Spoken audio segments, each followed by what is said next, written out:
going to finish it off. So everybody go live on the Zoom, then we go live on the club that we're going to start. So okay, we are officially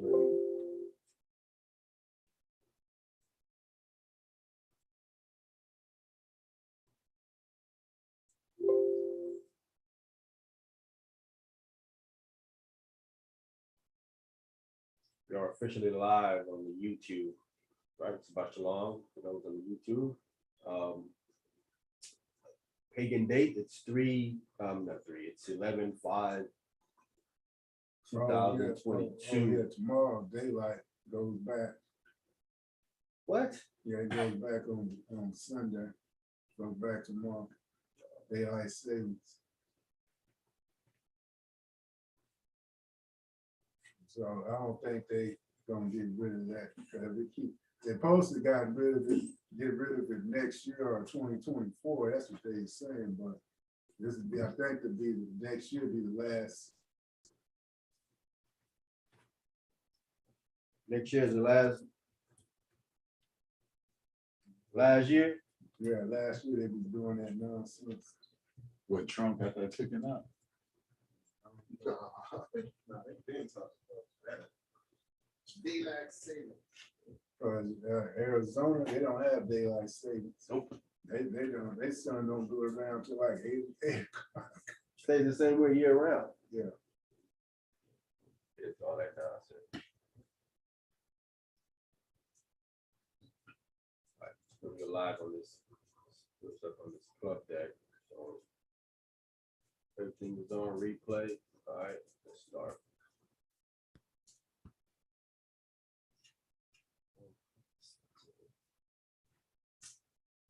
Channel this up. And then added a chat to the club deck.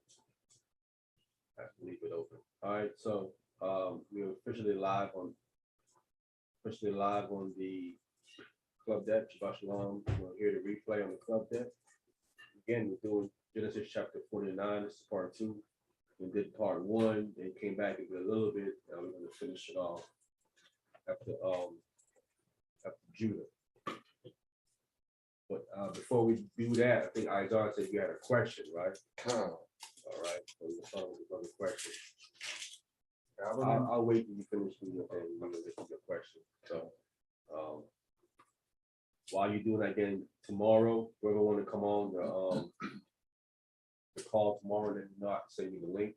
Okay. We're dealing with the last, the so-called Last Supper. Was it a Passover meal? So I'm dealing with that. So everybody is saying that it's the Passover meal. I'm saying it's not. And we'll bring forth my facts tomorrow. And what time is this going? We go 5 for 10 a.m. Pacific time. I might push it to 12. Couple of things I need to do, but we'll see. So anytime between 12 and noon Pacific Standard Time, West Coast time. All right, Izar, what's your question? Okay, yes. I wanted to know about the children of Israel. Do they have to convert? Because it says, be ye converted. So is that talking to the Israelite children or the sons of Israel to convert to be? What version? What is that? Romans 12? Yeah. Yeah. No, that's not. That doesn't say. Can we read it? Come on, because I remember you and Sarah Smith was talking about that. And I don't think I knew. But that's Romans 12. 12. I don't think you use the word converted. That's why it's important to read it. If someone says something like that, I said, let's read it. And we got to get it actually what it said. Because most of the time, I'm telling you, most of the time, you are remembering it wrong. Okay. That's why you always go back and read it again and make sure that that's what it actually says. Because if not, you're running with this misunderstanding of the text. So Romans chapter 12. And it's not at verse 1.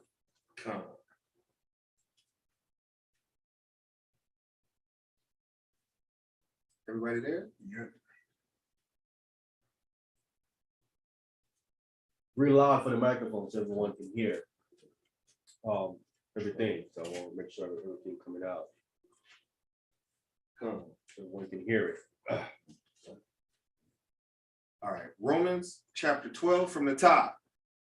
I beseech you, therefore, brethren, by the mercies of God, that ye present your bodies a living sacrifice, holy, acceptable unto the Most High, which is your reasonable service. So that's the minimum that you should be doing. That's just reasonable. That's just, for what he done did, right? So you're a living sacrifice, not a dead one. Living sacrifice, right? So that means there's certain things you do in your life while you're alive that you are doing for a sacrifice, meaning that you don't want it, something you don't want to do. So you sacrifice this to do that, sacrifice to do that, because you are a living sacrifice. And a dead one. So it's certain things you have to sacrifice. Meaning certain things you're gonna have to let go, certain things you have to stop doing, sacrifice this and that, right? Because you're trying to please the Most High Christ, right? Because you're not even living sacrifice. And which is your reasonable service for what the Most High did through his son, and the son come in here and died because Christ didn't die. He would have died. Go ahead. Verse 2. And be not conformed to this world, but be ye transformed by the renewing of your mind, that ye may prove what is that good and acceptable and perfect will of the Most High. Right, so then we have it in context. See, the word convert is not here. Okay. Right, so be not conformed to this world. Don't align yourself with what's happening in this world, what's going on in this world, right? It said, "What be ye transformed by the what? The renewing of your mind." Right, that's done by information. Your mind is renewed with new information. Get that old false information out, get the new information in. By doing that, it says that ye may prove what is that good and acceptable and perfect will of God. That's how you prove that. Right, with information from the Most High Christ.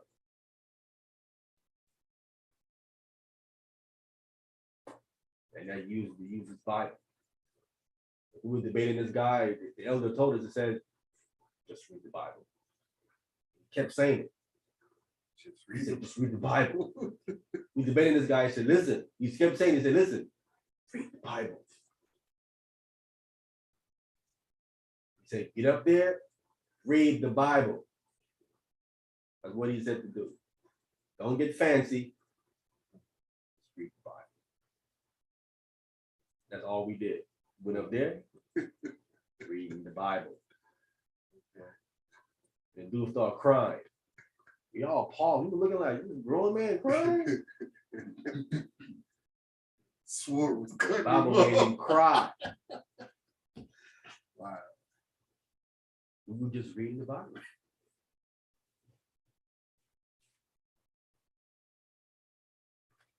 That's why you don't want to do too much talking. You want to really back a little bit and start reading some Bible. What you want to do. So we need to be transformed by the renewing of our mind. So, and that's the way we're going to show what's good and acceptable and the perfect will of the Most High. That's for those that believe or don't believe. We don't worry about them. They don't believe it, they don't know no better. That's all it is. It's a lack of information. People that don't believe and all this nonsense, it's a lack of information. That's what it is, a lack of information. You just don't know. If you know, you be like, oh man, there's a God. You have limited information, and that's why you don't believe. You ask a biologist, is there a God? He think it have to be. The way this animal is made, there is no way this animal could have evolved. Right? The information that he has tells him this animal has to be a God that designed him. The way he is made is a design. It's a design. He sees it already. He has the information. It all boils down to a lack of information, man. Why people is on the atheist side and on that foolishness, bro. If you really know what's going on, you'll be on the Most High Christ side. Period. If you really know what's what, which you side you'll be on. And again, you can test it. Test it and see if the information of Most High Christ is real or fake or not. Test it.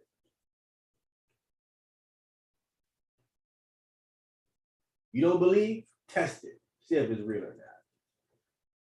I tested it, that's why I know it's real. I'm not talking about something that I didn't test. I put it to the test. How did you test it? Huh? How did you test I told you how I tested it. I told you I was walking through these gangbangers over there. Mhm. Had all red on. Mhm. And I said, there's a God that ain't even gonna look at me. I walk right through these red on. None of them said nothing to me. You talking about this is back in the 80s. This is in the 80s when they don't play that. Mhm. Red coffin. Mhm. On the east side, coffin. Don't play that.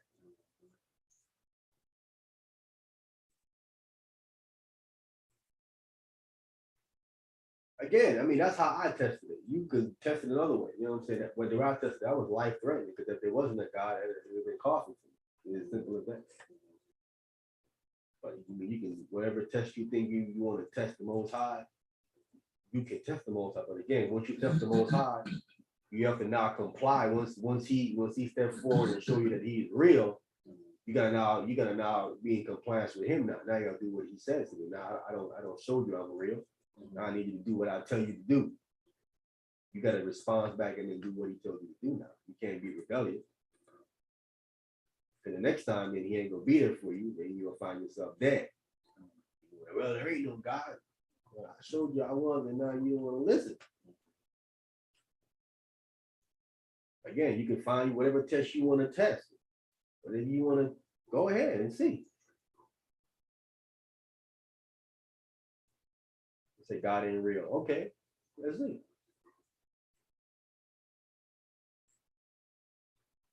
All right, did I answer your question, Izar? We got to go on. Come, yes, sir. Any other questions? Any other questions, bro? Don't worry about no atheist, no Kemetic, none of that. All that stuff is a bunch of nonsense. Come. Atheism kinetic. Those who don't believe in the city. Yeah. Like the saw metal. Yeah. But see, what you not, yeah, when we was talking, what was that yesterday? We was talking about how Zaryak wants to keep using his platform, but he never corrected, man.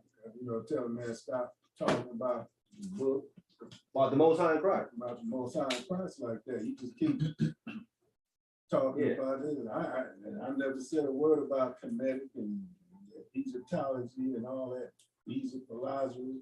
Well, not disrespect. He talking about when he don't get all like they get it. Mhm. They getting disrespectful. Yeah, there's some, you know, and way, you know, in son they're talking about some spook in the sky, man. You look like a spook. That's why I was called him. You know about them brothers, man. Like, people like them just look at them and be like, man, it's sad that you just don't know. Sad thing. You know what I'm saying? You leave them to their own devices, man. Leave them alone. You know, you stay locked into the Most High Christ. We'll see who's gonna stand the test of time. You just watch and wait and see. And the Most High, no, he's looking at you. Most looking at you. He ain't worried about Saul. They looking at you. He want to see what you doing. He ain't worried about no Saul Netta. Is God worried about Saul Netta? He more focused on you because you believe in it. He looking at what you're doing and what you're saying. He looking at what, so he wants what you're doing and saying to be in line with him, and he pleased with what you're doing. Don't worry about no Saul Netta. His time gonna come. He gonna get on his knees one way or the other. We all know that. In that day. One way or the other, he gonna acknowledge Most times, right, one way or the other. Because he know who he is too, so he kind of know. He is you know, contradictory. So I've been saying the Most High sent me. I'm like, I thought you said you didn't exist. How you gonna say you don't exist? Look at this channel. He got plenty of you talking about how the Most High don't send them to correct you brothers, and the Most High sent me to do this. The Most High sent me to, and he's saying the Hebrew phrase and how about shitting y'all. I'm like, wait a minute, bro. You so confused. You know what I'm saying? Waiting to come home, But I'm saying, it doesn't listen, man. It doesn't matter if no one don't believe. Again, you have to always carry yourself with respect, right? And be cordial. As long as you do that, they cannot knock what you believe, whether they see it or not. But if you act out of order and disrespectful, then it can go knock what you believe. Right? I said, man, the brother was cordial, respectful. I can't say nothing bad about what he said. He believed in that stuff, man. But man, I mean, see now it's an issue now when they try to attack what you believe, and you're operating respectful and decency where they can't talk about you. So it's kind of like, how is he so disciplined and respectful and believe that lie? It don't add up, does it? See, it doesn't add up because you're carrying yourself with intelligence. So they said, this guy carries with intelligence. He speaks with intelligence. If he's so smart, how does he believe that? It make you think like, wait, maybe there's something cooking that he believes because I'm missing. Look at how he's operating. Look how he's talking. He sounds educated. He's operating, you know what I'm saying? Respectful, decently. You have a hard time attacking what you believe based on how you operate. That's how you got to do it. And that's how you convert people. They say, you know what, man, even though I don't believe in that stuff, I like how he operates, man. I want to operate like that. I want to move like that. You know what I'm saying? That's how I would. And if that means believing that stuff, yeah, I want to operate like that. That's nice. You know what I'm saying? I don't know if you guys following Tazaria, because even WAC 100 was saying that about Tazaria. He said, man, like Tazaria coming in, man, said, dude, he said, just how he operating. I want to know more about this Israelite stuff. Just how he was operating. He said, I like how this brother come in there, man. He's calm and he's right to the seat. He's showing you another way of doing it. He's convincing WAC 100 just by how he's operating. Doesn't have to be the big breakdown and the deep knowledge. You can do it just by how you operate. You that accept it. All right, let's start. We left off in Genesis chapter 49. I think now we just left out of Judah. We're going to go into Zebulun. Genesis 49, and we're now in verse 13.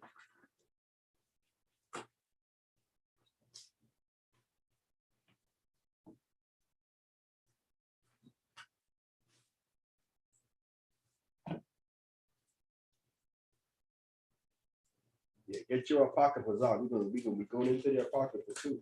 We're gonna be up in there. Gonna be in there. Oh, great.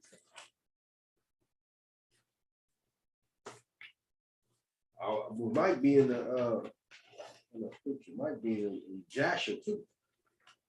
I remember that verse. So we in Genesis chapter 49, and we're now coming to verse. We just came out of Judah. We did that last week. We're gonna do verse 13.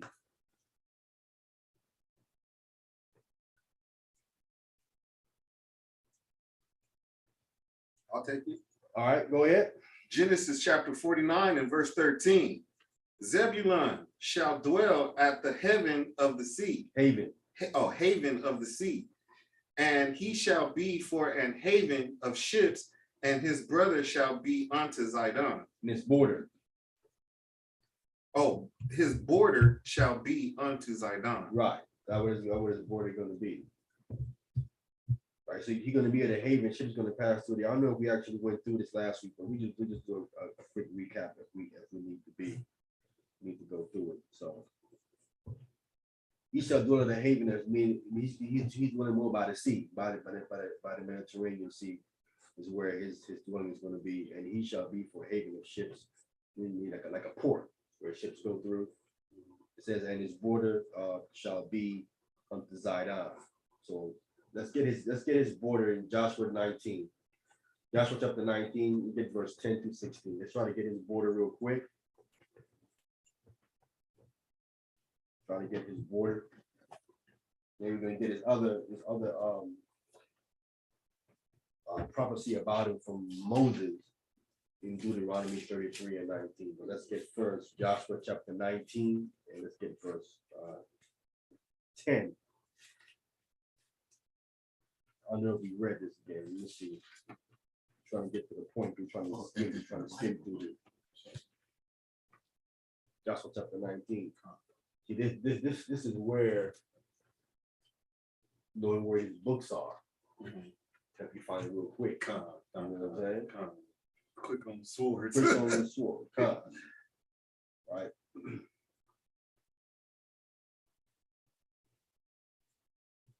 I'll take this. Go ahead. Joshua chapter 19, verse, we want to start? 10. Verse 10. And the third lot came up for the children of Zebulun according to their families, and the border of their inheritance was in Sarid. Sarid, right? Sarid. They were going up to Sarid, like going up into Zidon. Go ahead. Verse 11. And their border went up towards the sea and Morilah, and reached to Dabasheth, and reached to the river that is before Jokinim. Right. So the sea, the Mediterranean, toward the Mediterranean Sea. So we have that side of his border going up, and it reached all the way to Dabasheth, and it reaches onto the river that is before Jokinim. All right. Go ahead. Verse 12, and turned from Sarid eastward towards the sun rising unto the borders of Cashloth Tabor, and then goeth out to Deborah, and goeth up to Japhia.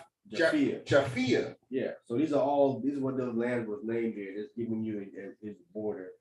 This is this border from there going eastward. That's toward the sunrise, right? Because east means sunrise. You're going up to that border. Go ahead. Verse 13. And from thence passeth on along the east to Heifer to Itah Kazan, and goeth out to Rimmon Mithor to Nia. But these are all speaking of his border, which is going off into Zidon. So we have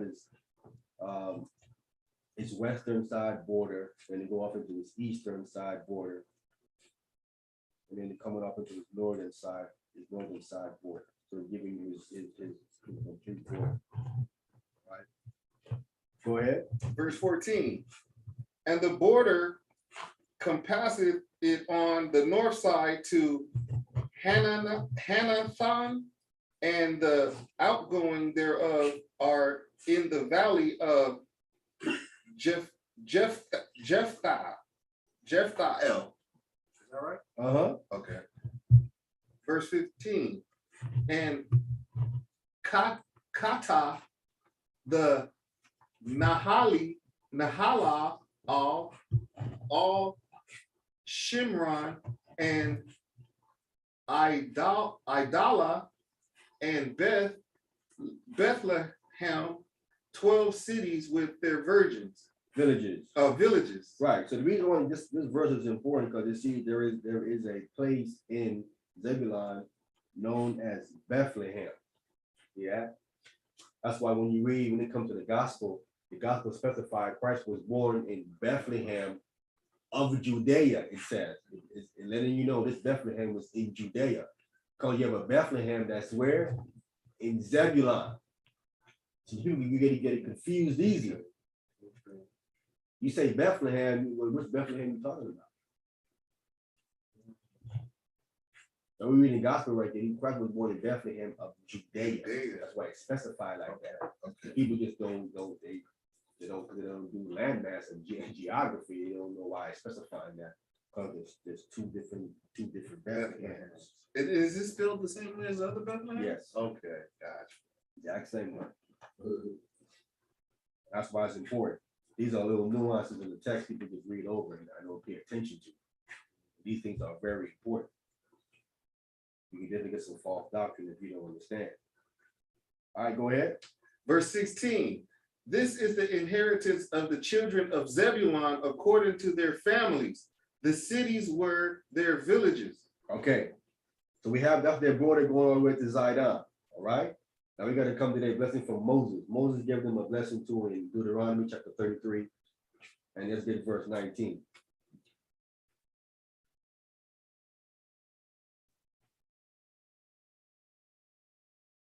And we're gonna get one more. There's not too much spoken about the children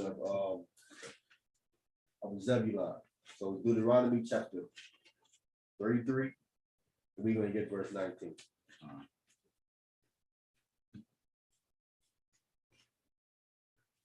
Deuteronomy chapter 33, verse 19. Okay. Deuteronomy chapter 33, verse 19. It reads, they shall call the people unto the mountain. Oh, I'm sorry. 18. I got 19. It's 18. Deuteronomy chapter 33, verse 18. And Zebulun, he said, rejoice, Zebulun, and they going out, and Issachar in their tents. In their tents, right? So Zebulun in that going out is talking about trading, right? Going out and trading, right? Remember, he was at the haven of ships. Ships bring what? Cargo, goods. Bring goods in, and it then take goods out. So there's a whole lot of trading going on with that port, that haven of ships that they have. That right when you go over there to the docks over here that we have, that's where all the trading, a lot of stuff goes on. Stuff come in, stuff goes out. Let's speak of the trading and go down to the trade. Right, and Issachar and Issachar in his tents. And when you in your tents, what are you doing in your tents? It's studying, right? They were doing some studying. Issachar was doing some studying. Again, it's another characteristic that these ones right here, they're not Issachar. Are they in their home studying? No, no studying. They don't do that. Goddamn. That is correct. All right, from there, let's get one more. There's not too much about Zebulun spoken of. And First Chronicles 12 and 33. First Chronicles chapter 12, verse 33.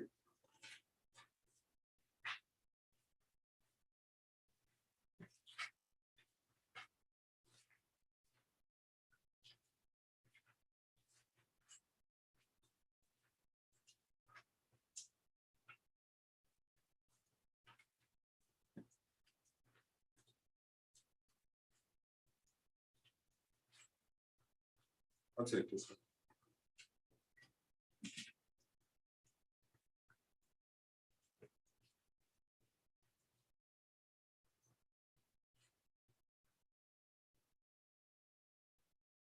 Go ahead. First Chronicles chapter 12 and verse 33. Of Zebulun, such as went forth to battle, expert in war. Expert. This guy right here was expert when it comes to war. Go ahead. With all instruments of war. They know how to handle any instruments of war. Doesn't matter. The javelin, the spear, the sword, whatever you had, the sling, they can use all that stuff. That's why they were experts. It wasn't limited. The shield and all that, all that stuff they know how to use real good. Go ahead. Wow. 50,000, which could keep rank. Which can do what? Keep rank. Stayed in order. Kept rank. Didn't get out of order. Go ahead. They were not of double heart. They were not of a double heart. See that? Mm. Everyone was locked into the leader, what they was doing. Stayed on point. So you went from the beat, yeah? You have a problem. Imagine that. 50,000 of them, and they all can use sword, shield, sling, spear, javelin, bow, arrow, whatever is expert in war, and the dude use all that stuff. And it wasn't double-minded, it didn't break rank. So this is one of the characteristics of Zebulon. And then with their trading. So when you trading with Zebulon, one thing you don't want to do is what? Cheat them. Right. You have a problem when to cheat them. You reasons it. You will lose your life and all your goods. You don't want to do that. Come to Zebulon. Ain't no good. No good messing with them. So that's Zebulon. All right. Let's go to the next. Let's go back to Genesis 49. Get the next tribe. The next tribe is coming up here. We had I think it's Issachar. So Genesis chapter 49, and we have verse 14.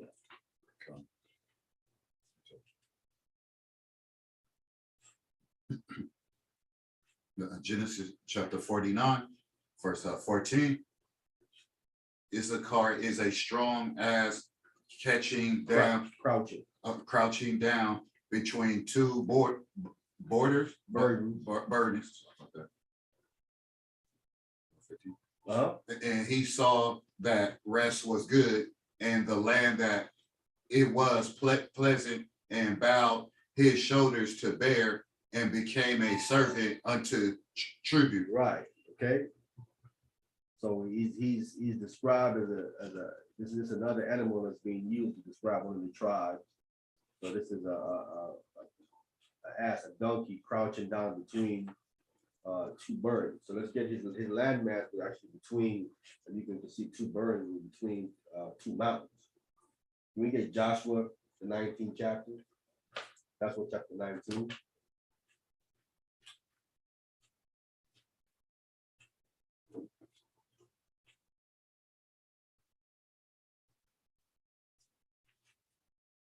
Joshua chapter 19, and we're going to start at verse 17. Oh.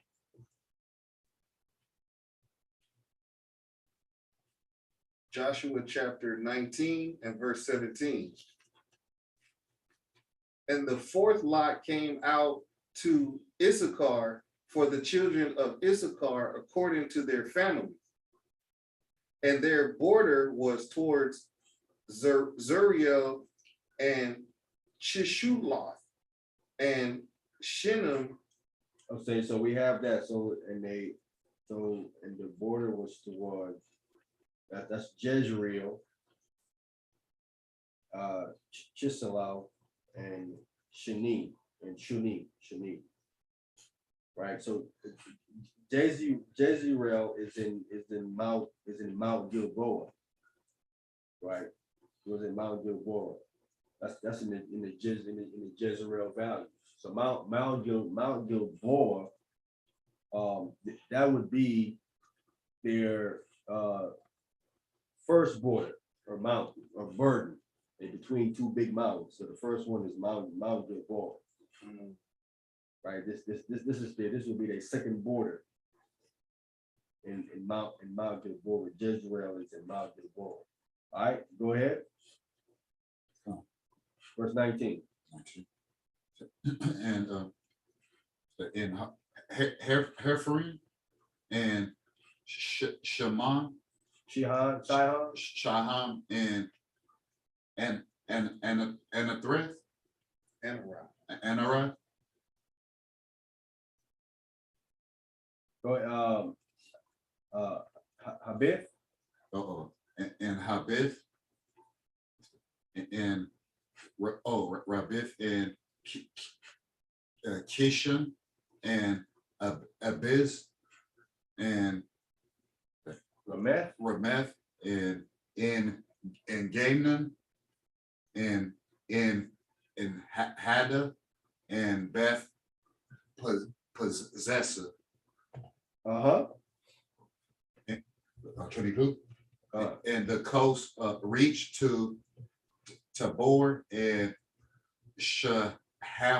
Habzamah and Beth Shemesh, and the outgoings of their borders were at Jordan, 16 cities with their villages. Right, so 22 and the coast reach up onto Tabor.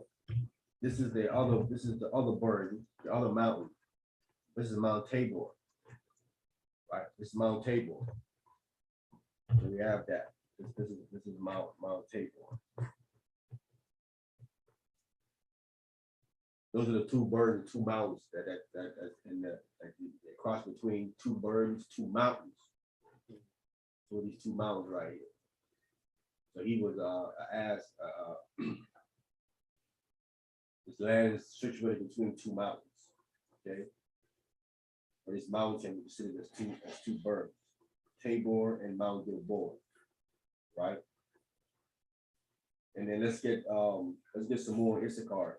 Second Chronicles, we will just Second Chronicles, First Chronicles 12 and 32.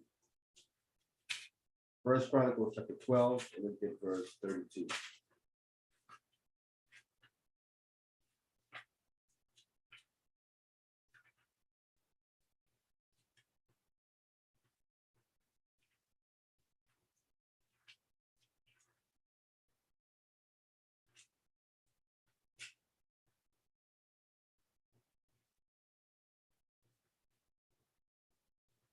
First Chronicles chapter 12, and what verse?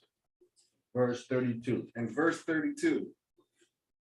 And the children of Issachar, which were men that had understanding of the time. They had understanding of the what? Of the time. Understanding of the time. That's time. See that? Do these ones that call them, do they got understanding of the time? Do they have that? Any one of them? No. That goes back to that song by Kool Moe Dee. Wow.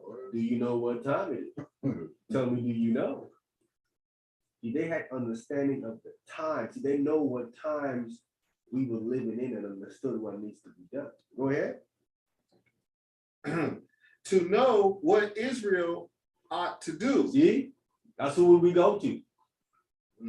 Because right now we trying like, man, what's really going on when it went to the trouble? It's a car that have been like, listen, this is the time that we're in. Here's how you need to proceed. Wow.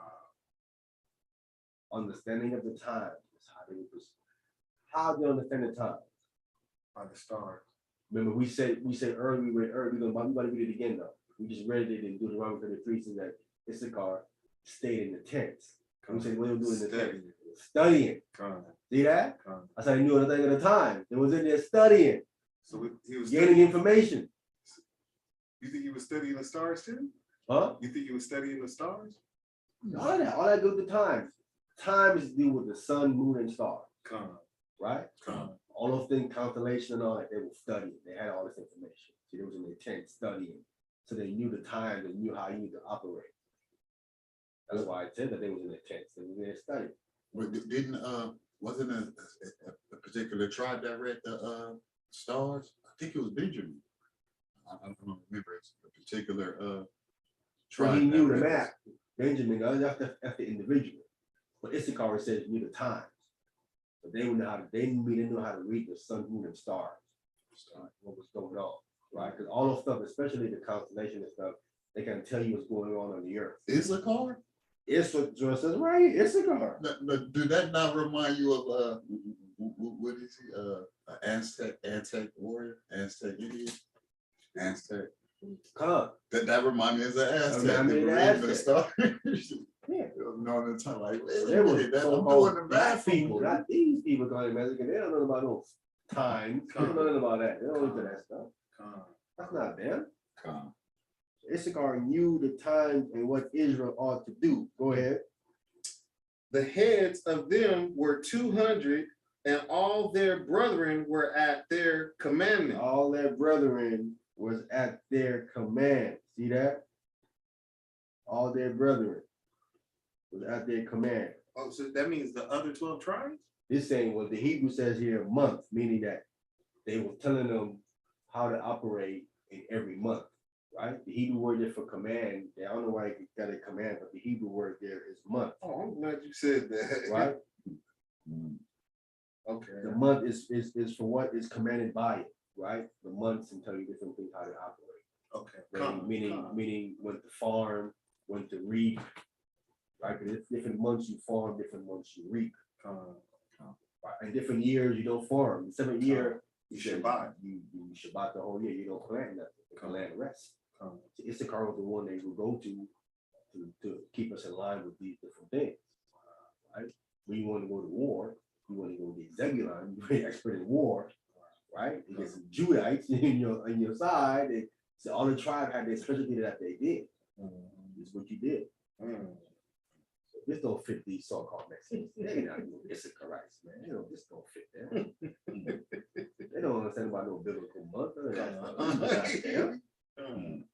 Right? Let's get the other one back in Deuteronomy again. Deuteronomy 33 and 18 again. The last part of that. Deuteronomy 33.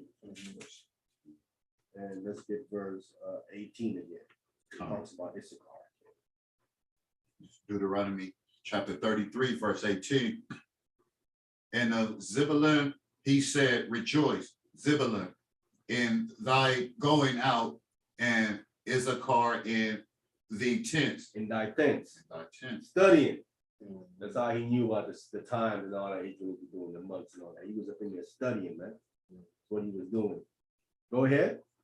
19. They shall call the people unto the mountain. There they shall offer sacrifices of righteousness, for they shall suck of the abundance of the sea. Of the sea, that goes off. That's Zebulon was by the seas, right? He's gonna do that. So the abundance of the sea. Go ahead. And of treasure hid in the sand. And of treasures hidden in the sand. So that's hidden treasures. So hidden stuff in the sand came to Zebulon with all this trading and stuff. All from hidden in the sand. There's a whole lot of stuff was going on back there. That's another reason how the tribe and stuff got rich. Trade and hidden treasures and stuff, right? This again, this does not fit these people. It just showed them. It's not, These you know, people were smart and Smart, geniuses. traders. So they got it not misconstrued, but since it said like donkeys, and a lot of donkeys in Mexico, they just landed it back to that landmark. Yeah. They try to do donkey like they some real workers like that between two birds. Yeah. No, they not. We consider they not like that. They're not like that. They do that because they're not in that country. Right? They have to be at Home Depot and because they don't have no papers on it. They do that. So you think because they're out there sitting around at Home Depot that they really some hard workers. Right. Hire them. They really like that. They doing their job complaining. You know what I'm saying? My supervisor said, if you want something done backwards, hire them. Yeah. Yeah, you see for yourself. You know, it's not what you think they're trying to portray them out to be. Ain't nothing like that at all. And let's get one more in Judges chapter 10. Judges chapter 10. And let's get 1 and 2. We'll close it out. We'll close that out there on Issachar.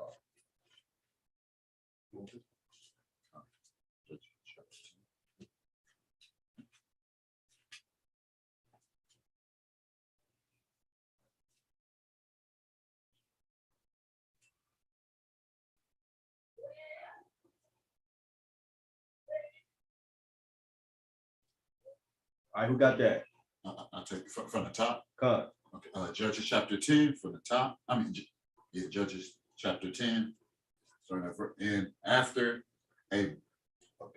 Abimelech, there arose to defend Israel Tula, the son of Pua, the son of Dudo, a man of Issachar, and he dwelt in Shamir and Mount Ephraim. And he judged Israel 20 3 years and died and was buried in Shemir. Shamir, yeah, Shamir. okay, so we have a Issacharite judge that rose up. Mm. He judged Israel 23 years. And she was the judge that came out of him, right? And let's go to Genesis chapter 49 again, with the next tribe. Oh my goodness, look who we are at. They ain't so. This is where we're gonna need our apocrypha. Okay. Oh, damn. Like you said, oh, damn. Oh, damn. We in diggity Dan. Damn, yo. Diggity Dan. Oh, yeah. There you go. Hey, Shabbat Shalom, brother. I don't think his mic on. Shabbat shalom, Shabbat shalom. Shabbat shalom. Hey, Shabbat Shalom, Mike. Blessing, Yeah, family. we in Genesis 49 and 16. Yes, sir. And we're gonna need an apocrypha for this one. This we'll get into the diggity Dan. Genesis 49, verse 16. Who got that? I'll take it. Okay. Genesis chapter 49 and verse 16. Dan shall judge his people as one of the tribes of Israel. So we know that. That's what he's gonna do. He's gonna judge his people. Some Hebrew word talks about that word shall is contend. So contend is a judge. Contend to judge his people as one of the tribes of Israel. Go ahead. Verse 17. Dan shall be a serpent by the way, an otter in the path that biteth the horse heel, so that his rider shall fall backwards. Yeah, so he's gonna be a serpent. He's gonna be a snake in the path. He's gonna bite the horse heel. The person that's riding gonna fall backwards. So we have about Dan. Go ahead. Verse 18. I have waited for thy salvation, O Lord. So then Jacob inserts right there. Inserts who? The Messiah. I have waited for thy salvation, which is Yeshua, right? Yahweh Shai. Oh Lord. He inserts him right there. Why abruptly?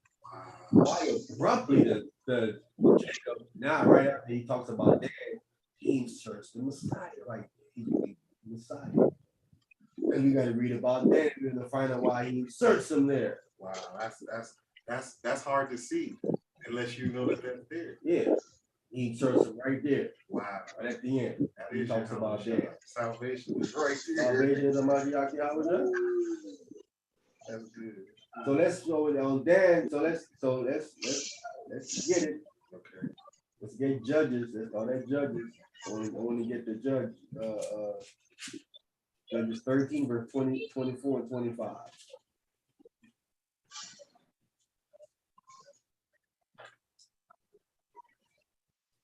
Judges chapter 13, verse 24 and 25. We're going to start. We're going to chip at this this damn thing. We're going to get our apocrypha. That's where we're going to get some meat from the apocrypha. Right?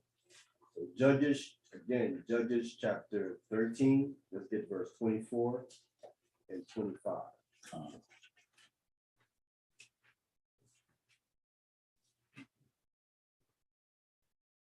Judges chapter 13, verse 24. Yeah. Read.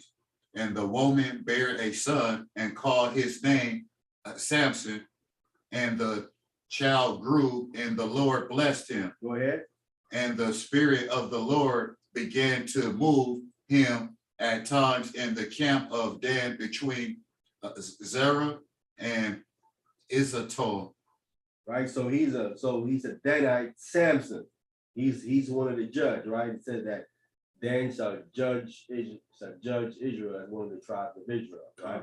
This is so Samson was one of the judge that judged Israel, right?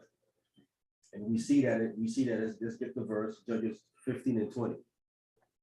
Judges chapter 15, verse 20. All right. All this chapters is 13, 14, 15. We went over this last time we talked about what it was like some months ago. We talked about what Samson did. It was a good conversation that we had about his exploits and stuff that he did. Right? We checked our class on that we did months ago. But let's get Judges chapter 15, verse 20. Judges chapter 15 and verse 20. And he judged Israel in the days of the Philistines 20 years. Yeah, so that's Samson. So he judged Israel for 20 years.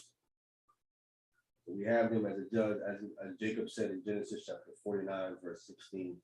He said, judge Israel as one of the tribes. As a judge, right? So we have that. So now we need to get more on Dan. Okay, Judges chapter 18. Judges chapter 18 is where this is where it gets crazy. In chapter 18, start at verse 1. Judges chapter 18 from the top. In those days, there was no king in Israel. And in those days, the tribes of the Danites sought them an inheritance to dwell in, for unto that day all their inheritance had not fallen unto them amongst the tribes of Israel. Right. So we in the days when there was no king in Israel. No king. That means what? Every man do what they want to do. No They buck wild. We do what we want to do. Ain't no king. Nobody ain't tell what to do. Do what we want to do. I can picture Israel on You that know, thing. right. Wow. You know what I'm saying? Slow down, brother. Yeah. Slow down. But no rules to the game, Judah. Oh, man. And then all they inheritance they came to them too. They had all inheritance yet. Oh, they're about to do their thing. Turn it up. All right, go ahead. 2. And the children of Dan sent of their family 5 men from their coast, men of valor from Zora, and from Ishto, to spy out the land and to search it. And they said unto them, go search the land. Who, when they come to Mount Ephraim, to the house of Machi, they logged there. So when they were searching the land, they came to Mount Ephraim. So they come into the tribe of Ephraim. They traveling through their land, and they come to this man's house named Micah, and they lodge in this man's house, right? So these traveling Israelites, which are dead, come on in, man, no problem. So Micah lodged them up. Hospitality, that's supposed to be. We want people. You know what I'm saying? Go ahead. 3. When they were by the house of Micah, they knew the voice of the young man, the Levite, and they turned in thither and said unto him, who brought thee hither, and what makest thou in this place, and what hast thou heard? So we have they're coming across this young man and said they knew the young man's voice. This man is a Levite. Right, he's a Levite, right? So they knew his voice. Again, we're not getting into the Levite story, but his story is in the previous chapter. In the 17th chapter, you can get his story about the Levite, how he came into Micah's house, right? Again, just showing you that this time Levi is out of order. Levi is out of order. They are all over the place. They're not in order doing what they're supposed to be doing, teaching Israel the law, faith, and commandments. Levi, he's in one man house. He's supposed to be in a one man house. He'll be ministering to the entire tribe that they're scattered in. So Levi out of order right now. All right, go ahead. 4.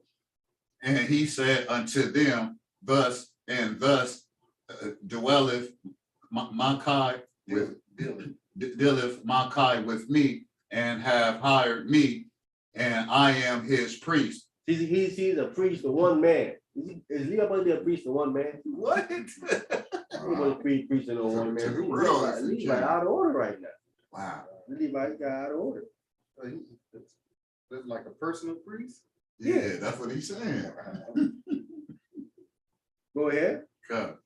And they said unto him, ask counsel, we pray thee of God, that we may know whether our way which we go shall be prosperous. So they wanted him to ask God for counsel.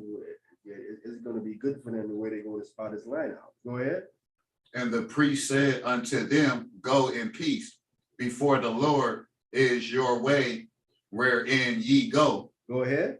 7. Then the 5 men departed and came to Laish and saw the people that were therein, how they dwelled careless after the manner of the Zidonians, quiet and secure, and there was no magistrate in the land that might put them to shame in anything, and they were far from the Zidonians and had no business with any men. So they found these people dwelling on careless, right? Worry free. After the man of the Zidonians, these are the Zidonians, well, they killed that. Ain't nothing happening to us. They just over here, just ain't worried about nothing in the world. Quiet and secure. And then they had no magistrate. They had no kind of ruler, no kind of officer or deputy. It might be like a deputy or officer. They had nothing like that in their land, and nothing like that at all. Someone that can put them to shame. So they wasn't worried about that. And then they was far from the Zidonians, and then they had no business with no man. So they was way out there by themselves, careless. They had like no one to protect them. They had not even an officer, a soldier, nothing. Sound like lost sheep. These are not lost sheep. These are Gentiles. They out here, way out here in this land. So because they're trying to expand their land. They ain't enough for them. So they're trying to find out like anybody they could slip in. They call these people slipping. They over here by themselves, right? Plus again, the Most High wanted them wiped out anyway. People in the land, right? Wanted them gone. All right, go ahead. So 8. 8. And they came unto their brethren to Zorah and Estol, and their brethren said unto them, what say ye? And they said, arise, that we may go up against them, for we have seen the land, and behold, it is very good, and are ye still. Be not slothful to go and to enter to possess the land. Go ahead. 10. When ye go, ye shall come unto a people secure and to a large land, for God hath given it unto your hands, a place where there is no one of anything that is in the earth. Yeah, it's a good land, large. So yeah, everything you need is there in the land, he's saying. Go ahead. 11. And there went from thence of the family of the Danites out of Zorah and out of Estel 600 men appointed with weapons of war. So they sent their army, 600 men appointed with weapons of war. Go ahead. 12. And they went up and pitched in Kirjath Jearim in Judah, wherefore they called that place Mahanadan. Mahanadan unto this day. Behold, it is behind Kirjath Jearim. Jearim. So everywhere Dan goes, they would name a place, but then they would add their forefather name at the end of it, right? So they named the place there Mahana Dan. So where they would travel, they would put their forefather Dan name on the places that they went to identify them. So when they travel, that's how you can trace them, right? So when you look at like Denmark, you say that's them. That's Dan saying that, anything that has Dan or Dan in it, they would trace them as originally they wouldn't travel Dan. Like the Danish, all of that. because we know they was originally black. And it says they still in this land, still to the day. I mean, well, at least the land's still there with the same name, Marky. Yeah, well, the time of the person that's writing this, yeah. All right, go ahead. 14. Then answered No, verse 13. 13, sorry about that. 13. And they passed thence unto Mount Ephraim and came unto the house of Micah. Micah, go ahead. 14. Then answered the 5 men that went to spy out the country of Laish and said unto their brethren, do ye know that there is in this houses and ephod and teraphim and a graven image and a molten image? Now therefore consider what ye have to do. Go ahead. 15. And ye turn thitherwards and came to the house of the young men, the Levite, even unto the house of Micah, and saluted him. So they came on to the Levite priest. So they tell a man there's an ephod, teraphim, graven image, all that stuff is in there. And there's a Levite in it. So they came and saluted the Levite. Go ahead. 16. And the 600 men appointed with their weapons of war, which were of the children of Dan, stood by the entering of the gate. Go ahead. 17. And the 5 men that went to spy out the land went up and came in thither and took the graven image and the ephod and the teraphim and the molten image, and the priest stood in the entering of the gates, which the 600 men that were appointed with weapons of war. So they went up in there, they took all that stuff out of Micah's house. All right, they took all that. Go ahead. 18. And these went unto Micah's house and Frenched the graven image, carved the carved image, the ephod and the teraphim and the molten image. Then said the priest unto them, what do ye? Go ahead. 19. And they said unto him, hold thee peace. Hold thy peace. Hold thy peace. Lie thy hands upon thy mouth and go with us and be to us a father and a priest. Is it better for thee to be a priest unto the house of a man, or one man, unto one man, or that thou be a priest unto a tribe and a family in Israel? Right. So they telling them, say, listen, they telling them, yo, hold your peace, bro. They say, what are you doing? They say, listen, hold your peace. Right? Be quiet, right? Lay your hand upon your mouth. Would you come on and just be what it says, to be a father to us? What is he saying? Spiritual father, teacher, right?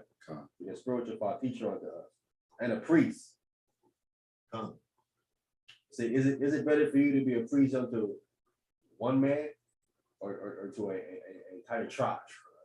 Which one is better? To an entire tribe. Tribe. This is what they're telling him. All right, go ahead. Yeah, that's deep. You got it. All right, 21. So, 20. And the priest's heart was glad, and he took the ephod and the Teraphim, and the graven image, and went in the midst of the people. So we see this Levi is dealing with what? Idols. Come. He dealing with the most High. He's out of order. He dealing with images and stuff. He's breaking the commandments, right? Teraphim, and molten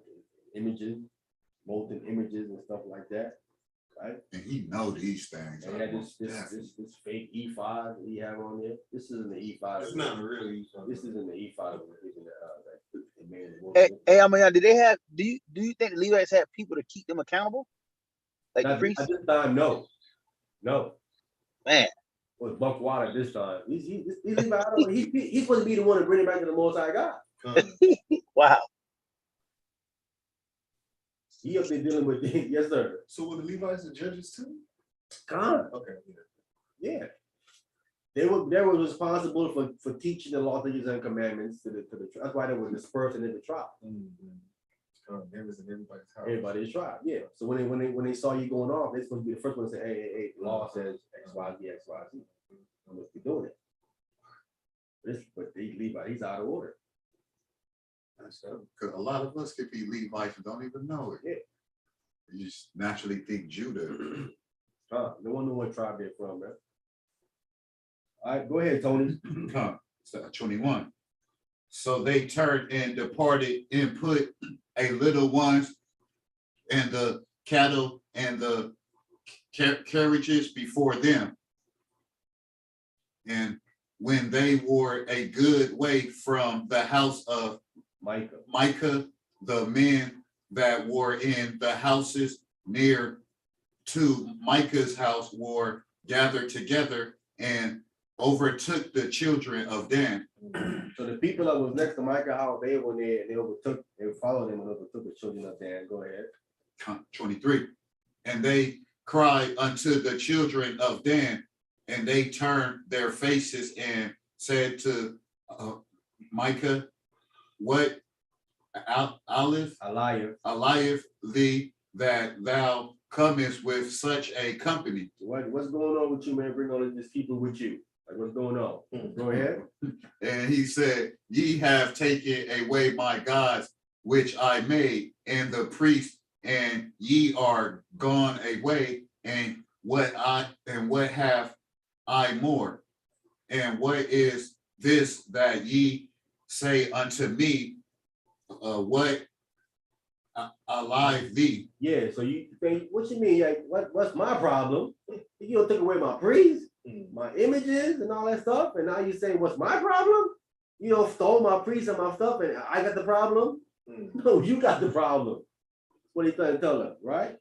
Go ahead. And the children of Dan said unto him, let not the voice be heard amongst us, lest anger runs upon thee, and thou lose thy life with the lives of thy household. So they respond to them and say, yo, bro, keep that down. What they told them, they said, keep that down. Let your voice be heard too. They said, listen, bro, tone that down. Dan told them, tone that down right quick. Before someone over here heard one of these men with these swords hear what you're talking about and run upon you and slash you again, you lose your life. See how Dan is operating? They thugs. They straight thugs. They stole this man's priest, you know what I'm saying, images, and they come and say, you stole my priest, and they told him, listen, bro. What's toning your voice right quick? You know what I'm saying? Check your tone. Slow down. Check your tone right quick, bro. Your voice be heard. Don't let someone in this company hear you talking like that. These guys right here don't move like that. They're gonna come and chop your head off right quick. See, you better relax with all that. And we know we off, but you gonna better check your voice though. What they told him. This is how Dan, like I said, Dan should be an adder anyway, a snake. This is how they move. Okay. Thank you for bringing it. They don't stole the man, preaching all that. They telling him to be quiet. You know what I'm saying? Relax. I do love that when you hear a man rolling, but he got the company around him. He kind of mumbling it, but like grumpy. And somebody like, shut up. He just know, he naturally know to zip it. He telling them, yo, zip it, bro. Don't let no one hear you talking like that. These other people with me, they don't stand for that. Hmm. You're gonna lose your life behind talking like that to these guys. What are you telling them right here? You know, I think that happened in that mafia movie where dude just kept blabbing. He like, okay, now where my money? He like, all right, you put me on blast for the, all right. You know what? And I forgot what they did to him. I think it's the mafia movie. Yeah, so they told him, yo, tone that down right quick, son. The one who want to come here and get you. So, all right, go ahead. Con. 25. 24. 24. The 24. And he said, ye have taken away me, my God, which I made, and the priest, and ye are going away, and what have I more? And what is this that ye say unto me, what lieth thee? Okay, we already read that. Okay, so you in verse 27. 27. Come. 27. And they took the things which Micah had made, and the priest which he had, and came unto Laish, unto the people that were a quiet and secured, and they smote them with the edge of the sword and burnt the city with fire. Right, so once they told Micah to tone that down and be quiet, Micah toned it down and was quiet. Because then I don't move like that. These are thugs. They're telling them, bro, tone that down, bro. Someone over here gonna kill you over that. You don't want it. So obviously Micah, you know what I'm saying, toned it down. They took the images and the priests and went about their business and smoked the people over there and burnt the city. Right? That's what they did. Again, this is how they're moving like a snake. Again, you're not dealing with no ordinary people. These are, when I say thugs, they with the business. You know what I'm saying? When they talk to you, you like, all right, you gonna fold up. They don't play. They don't play around. Right? They say Danny's a snake. You know how that is. These are rough brothers, man. Right? All right, go ahead. 28. And there was no delivery because it was far from Zidon, and they had no business with any man, and it was in the valley that lieth by Beth Rehad, and they built a city and dwelt therein. Right, so they killed those people out, burned the city, fuck all that down, and start built their own city. Go ahead. 29. And they called the name of the city Dan, after the name of Dan, their father, who was born into Israel. Howbeit the name of the city was Laish at the first. Right, so they changed the name from Laish to Dan. See that? They put their father name on places where they go. Go ahead. And the children of Dan set up the graven images, and Jonathan, the son of Gershom, the son of Manasseh, he had his sons were a priest to the tribes of Dan until the day of the captivity of the land. Until the day of the captivity of the land. So now when you go back into again, that's why it's pertinent to go into Hebrew. When you go into Hebrew, what it actually says, it says Jonathan, the son of Gershom. It actually says here the son of who? Moses. Does not say Manasseh. It says Moses. This is the son of Moses. Remember, we thought Moses' sons were not officiating the temple. Right? You couldn't officiate in the temple. Jonathan, son of Gershom, son of Manasseh, right? That's the son of Moses, it said.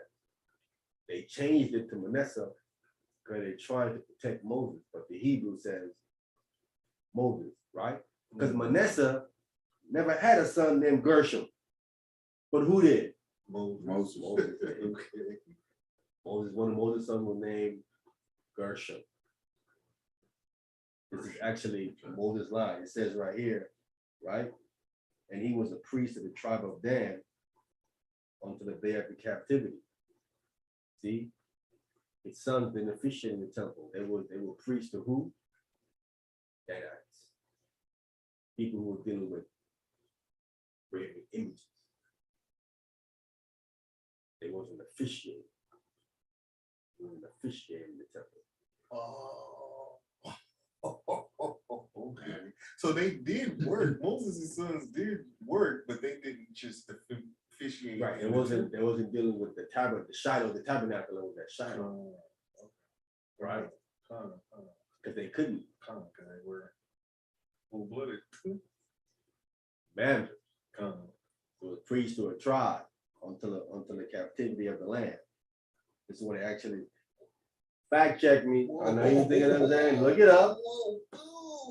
Look it up. You know what I'm saying? What is that? Look at again, Manasseh, they had no son named Gershom. This can't be talking about Manasseh. And don't you say that name kind of like that in the Hebrew, Manasseh? Or no, that's Manasseh. yeah, Yeah, he didn't have no. Made to forget. Manasseh had no son named Gershom. Fact check me. Think I'm lying. Look up Manasseh's lineage. There's no son in there named Gershom. But Moses did. It's clearly Moses. And this man here says it was a priest. The priest comes out of Levi. Manasseh is not the Levites. I could have a son named a priest out of Manasseh. Stop it. This is at least from the child of Levi. This is the son of Moses. He's the man. This is what actually it says in the Hebrew. That's why it's pertinent to go into your Hebrew and know what it actually is saying. Moses was a Levite. But it's a Benjamite. Moses a Benjamite? No, Levi. No, it only but makes sense. Like it's like okay. All right, the last verse. 31. And they set them up Micah's graven image, which he made all the time that the house of God was in Shiloh. See that? Other God was where? in Shiloh. See, Moses' his sons couldn't officiate there. They're supposed to have been there, but they managed the king. They was dealing with Dan, their tribe, and they set up a graven image. They was even dealing with idols. All this time, I just been thinking that Moses' sons didn't do nothing because they were. Wow. Wow. Oh wow. Not so. So what tribe Moses' sons would be out of? They would have been out of Levi if they wasn't managers. But because of their manners, they couldn't officiate in the temple as the Levites. Still managers. So they don't carry no tribe name at all. They just mamsers. Yeah. I mean, they would call themselves Levites, but they wouldn't be recognized as Levites by the Most High. Right? Men might call them Levites. I mean, we might call them Levites, but God would recognize them as such because they couldn't officiate in God's temple. They will be considered with the Torah said blemish. You can't have a blemish and officiate in the temple.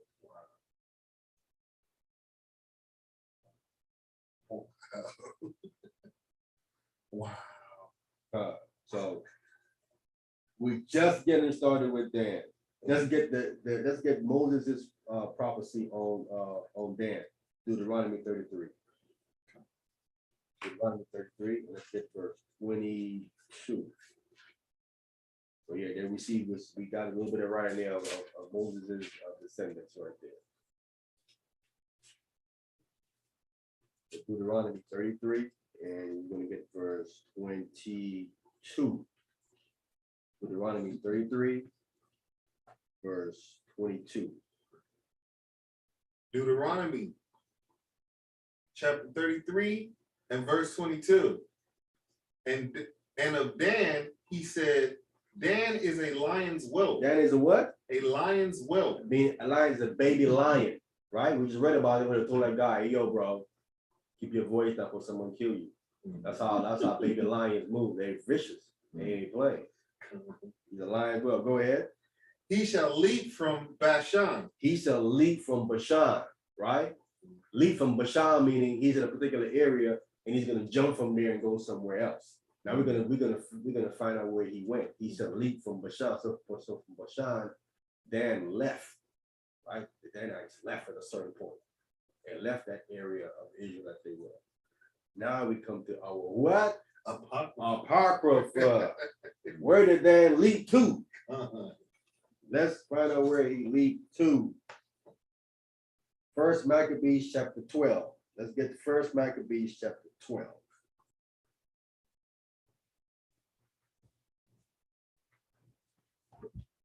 We start at verse 1. First Maccabees 12th chapter. We're going to start at the first verse. We're going to read on down.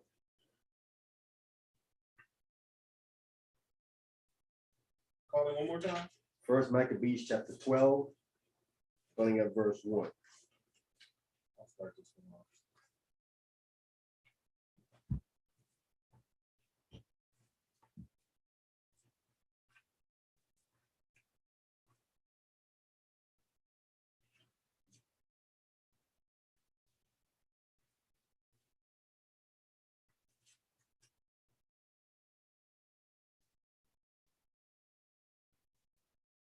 All right, you got it? Come. Go ahead. First Maccabees chapter 12 from the top. Now, when Jonathan saw that the time served him, he chose certain men and sent them to Rome So now he gets some alliance with Rome. Go ahead.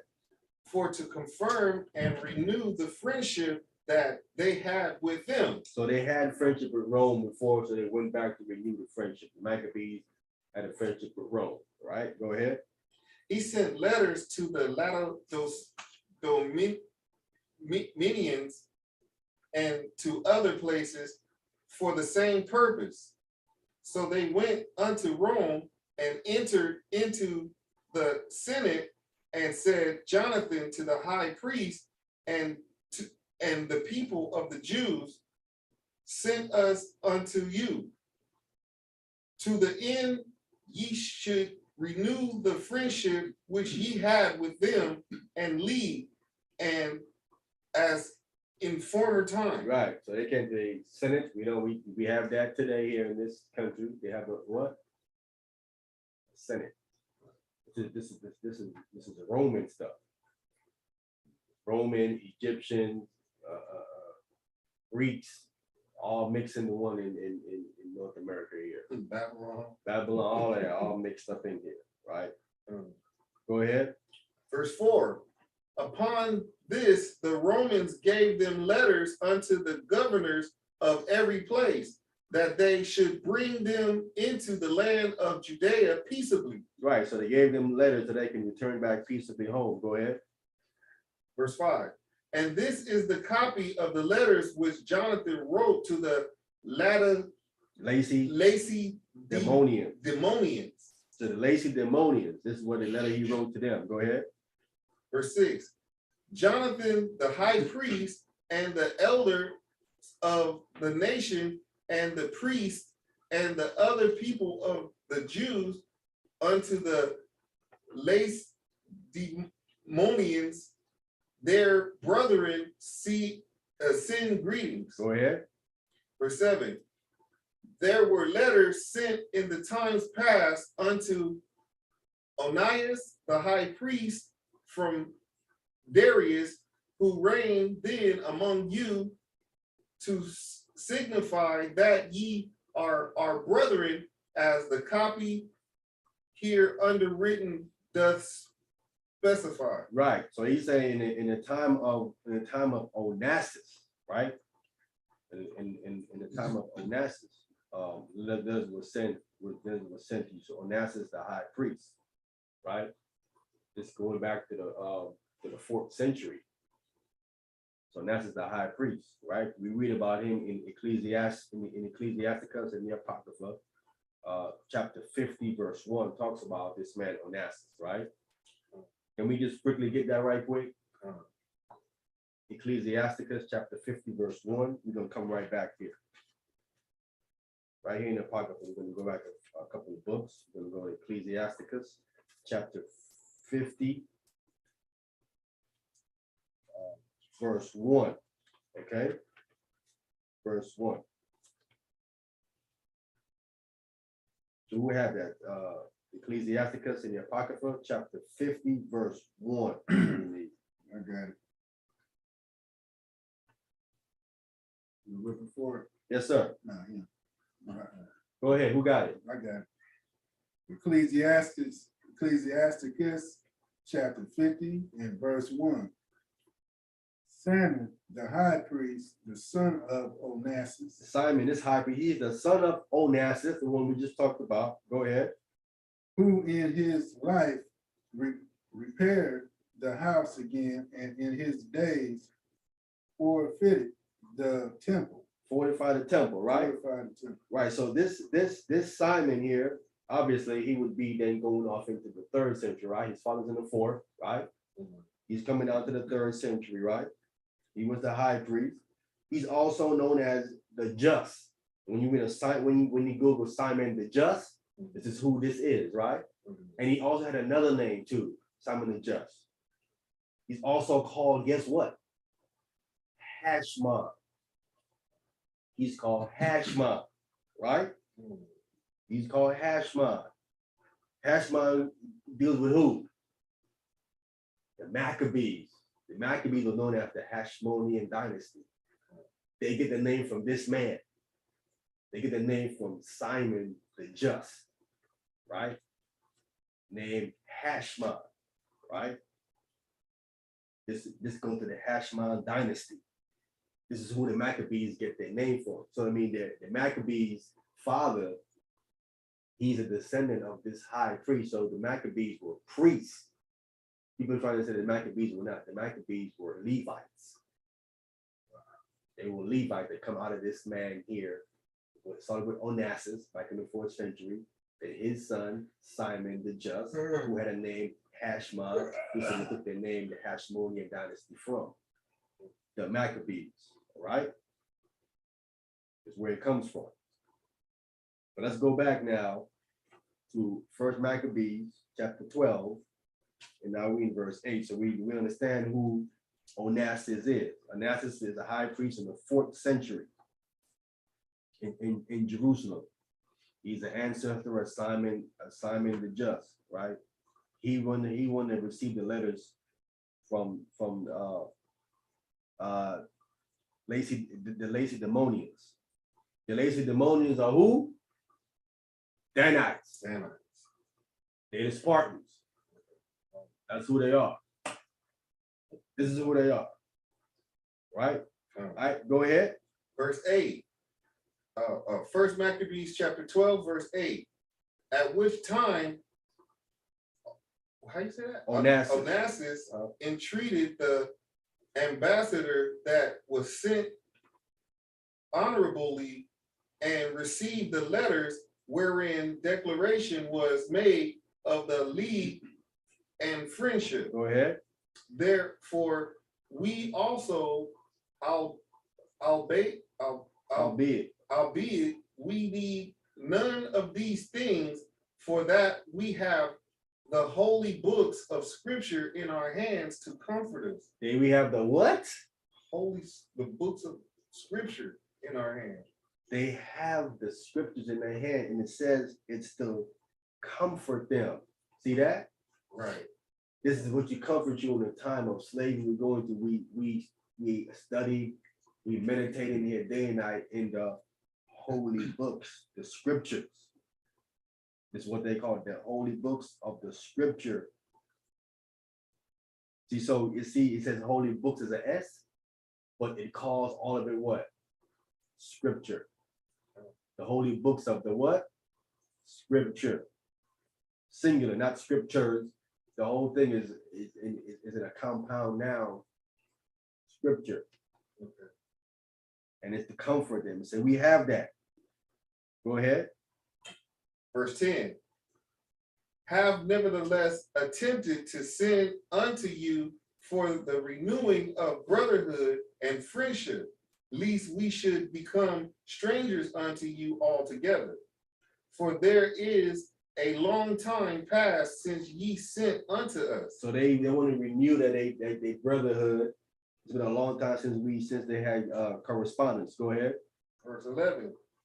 We therefore at all times without ceasing, both in our feast and other covenants, Convenient. convenient days, do remember you in the sacrifices which we offer, and in our prayers, as reason is, and as it becometh us to think upon your brethren.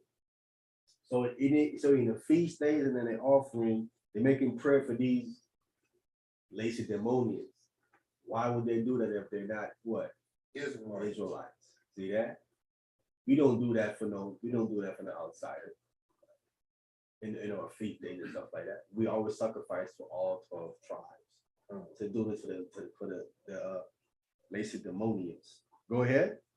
Verse 12. Did I finish that? Verse 11? Come. Okay, verse 12. And we are right glad of your honor. As for ourselves, we have had great troubles and war in every side, for so much as the king that are round about us have fought against us. Go ahead. 14. Howbeit, we would not be troublesome unto you, nor to others of our confederates and friends in these wars. Right. See, they didn't send to the Spartans and then when they were dealing with all this stuff, and that's why you don't see it there. When it was fighting all these battles we read against these Gentiles, they didn't send to them. They said we didn't want to trouble you guys. Go ahead. Verse 15. For we have help from heaven that secureth us, so as we are delivered from our enemies, and our enemies are brought underfoot. Right. So when the Maccabees was going, they need to send to the Spartans at this time. Right. So you don't see that in the time of the Maccabees because the Most High helped them. Go ahead. Verse 16. For this cause we chose numerous the son of Antiochus and Antipater, the son of Jason, and sent them unto the Romans to renew the amity that we have with them, and the former league. Go ahead. We commanded them also to go unto you, and to salute you, and to deliver you our letters concerning the renewing of our brotherhood. Go ahead. 18. Wherefore now ye shall do well to give us an answer thereto. So now they want to answer to the letter. Go ahead. 19. And this is the copy of the letters which Onirus sent. Go ahead. Onirus is here at this time. He is the king of the Lacedaemonians, right? Go ahead. Verse 20. Arius, king of the Lacedaemonians, to Onus, the high priest, greetings. So now way back in the time of Onassis in the 4th century, the king then was who? Arius, right? The king at this time is this other guy right here, right? Onarius. So back in the time of Onassis, the king was Arius. So Arius is writing back to Onassis now, right? Go ahead. Verse 21. It is found in writing that the Lacedaemonian and the Jews are brethren. Are what? Are brethren. Go ahead. And that they are of the stock of Abraham. There it is. See? Stock of Abraham. See? They're Israelites. Remember, all of the sons of Abraham were sent away from Isaac, right? Sent away Ishmael, sent away Midian and all of them, everything. We know what's going on with Esau and Jacob. So these people would have to be Israelites. They are the stock of Abraham, he says. They're brethren. The Israelites don't have no dealings with these other sons of Abraham. They hate the Israelites. The Edomites do, right? The Arabs do. The Midianites do. The rest of them, Moabite, all the rest of them do. They don't like Israelites. So if Israelites are having these guys in their feast and praying for them and all of that, These would have to be Israelites. But which Israelites are they? See, that's why it says in Deuteronomy that Dan shall what? Leap from Bashan. He left. He went into the islands. He became Danite, became the Spartans. Isn't that how the Spartans moved? Like we read about the Danites and Judges just now and told them to be quiet, to run upon you and kill you. And warriors, right? That's just how Spartans move. That movie 300. They're accurate. Danites. Wow. Discipline when it comes to war. And they were disciplined too. Yes, they were. Oh my goodness. So I Danites. gotta see three. I only seen part of that. I Check know that it's out. good though. I know it's good. Check that out. Let me read the notes I have here. It says the Lacedaemonians are the tribe of Dan, of the flock of Abraham. The Danites were the tribe north of ancient Israel, close to the Mediterranean Sea, Turkey. The tribe of Dan created and colonized what was the city of what? Troy. See? The city of Troy, the Trojans, and also settled in Athens, Greece. See Josephus, book 12, chapter 4, section 10. That's the source. Them boys turned up. Troy there too? Yes. What those Israelites do? Hey, so Leonidas was a Danite? Yes, sir. Woo! 300 Israelites, Wow. Danites. Yeah. If you look at the movie, they didn't really have no connection to the Greek islands. You right. They didn't have no connection to them. They was like outsiders to them.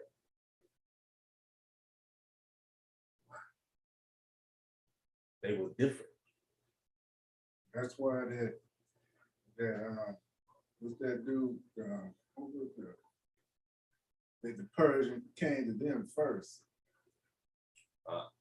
To offer them what they can get, because just like you said, the Greeks didn't have nothing to do with it, so they just can get them. They were the buffer. Yeah. They were always the buffer. Listen, they did that to Israel. What do you think Israel was when we was in Goshen? What do you think we was? The buffer, right? When people attack Egypt, they got to go through who first? They got to go through Goshen. Okay. So they like the middleman. They had to go through. Listen, when they want to go, they had to go through us, right? And Egyptians know, go through them, but you can't. They couldn't go to us. We was warriors. Let me read this out quick, because people have a misunderstanding of the nation of Israel. I'm gonna read this for you out about me and Gabar did a class on it, did a 1 and a part 2. The nation of Israel, the entire. Let's read it. They are all warriors. Watch, we're gonna read it out the book. Nations had us in captivity. They always put us in the front of their army in the country because we was buffered, because they know these guys are warriors. When you come, they're gonna slow you down so much and kill so much of your men, but then to get to us, you be dead. You ain't gonna be able to take us down because of the buffer. We always as buffers of them. Yes, sir.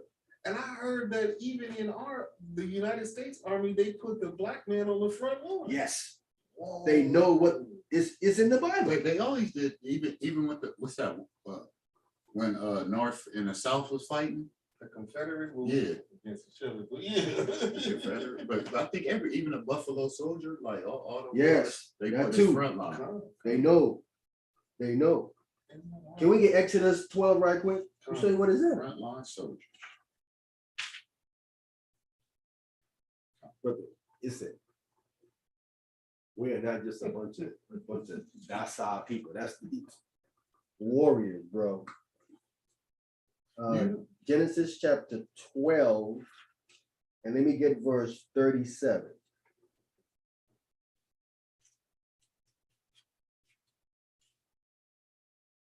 Right? Genesis. Let me see. That's the word. That's even.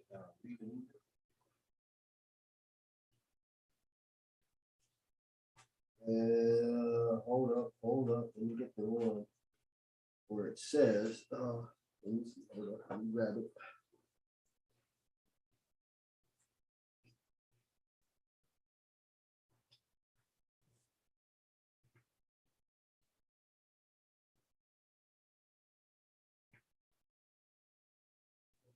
There's some, what's going on with that? Rare text.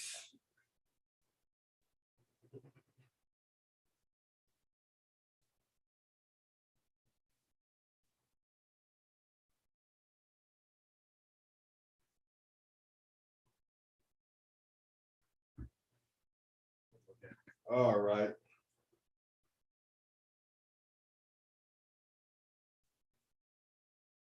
Let's get that. Let me get that in Exodus 12 and 37 right quick.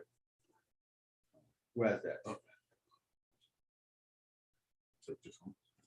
Exodus chapter 12, verse 37. You read, and the children of Israel journeyed from Ramesses to Ramesses to Sukkot, Sukkot, about 600,000 on foot that were men beside children. right? So 600,000 on foot. That's who it was. All right. Again, Exodus chapter 6, verse 26.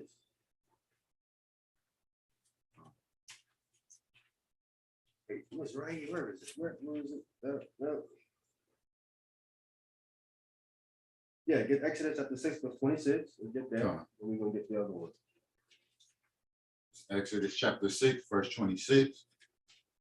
These are the Amorites and Moses, to whom the Lord said, bring out the children of Israel from the land of Egypt according to their armies. According to their what? According to their armies. According to their armies. Bring them out according to their army. So we didn't come out of Egypt all out of order. When the army moved, they're moving what? Order. There ain't no order. Like you see in these movies where the pigs all over there. I mean, the pigs and the chickens and all the organized. That's not how we came out of Egypt. We came out of Egypt in an army formation. Then they lie. The text tell you they came out in an army formation, right? Let's get Exodus chapter 12, verse 17. Exodus 12 and 17.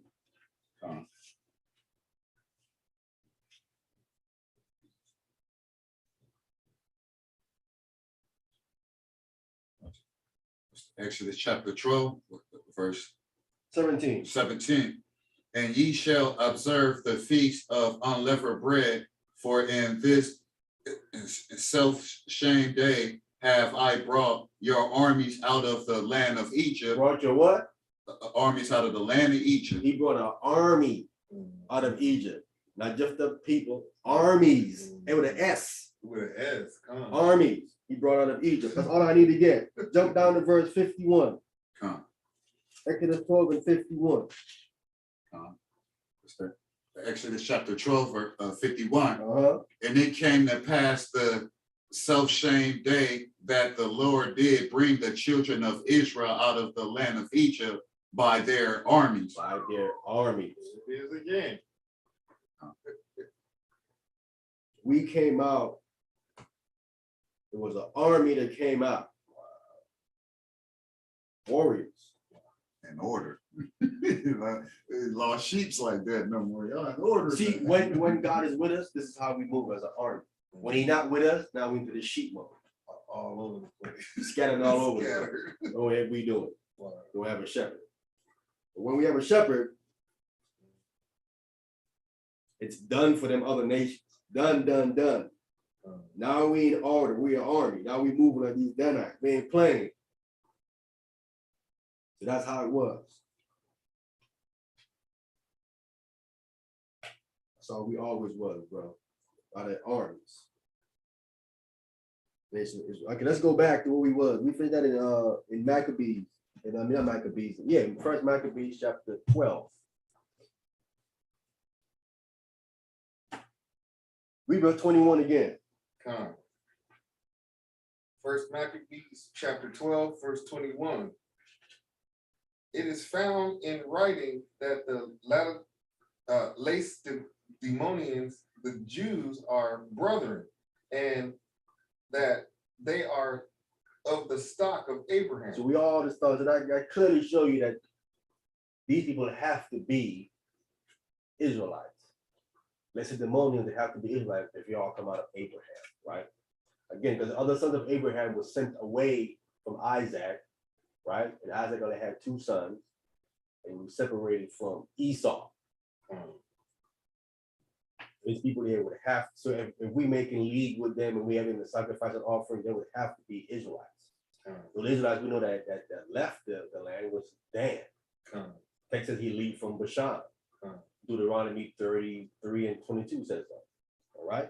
And let's get one more. Let's get First Maccabees chapter 14, verse 20. Verse 22, 23. First Maccabees chapter 14, verse 22, 23.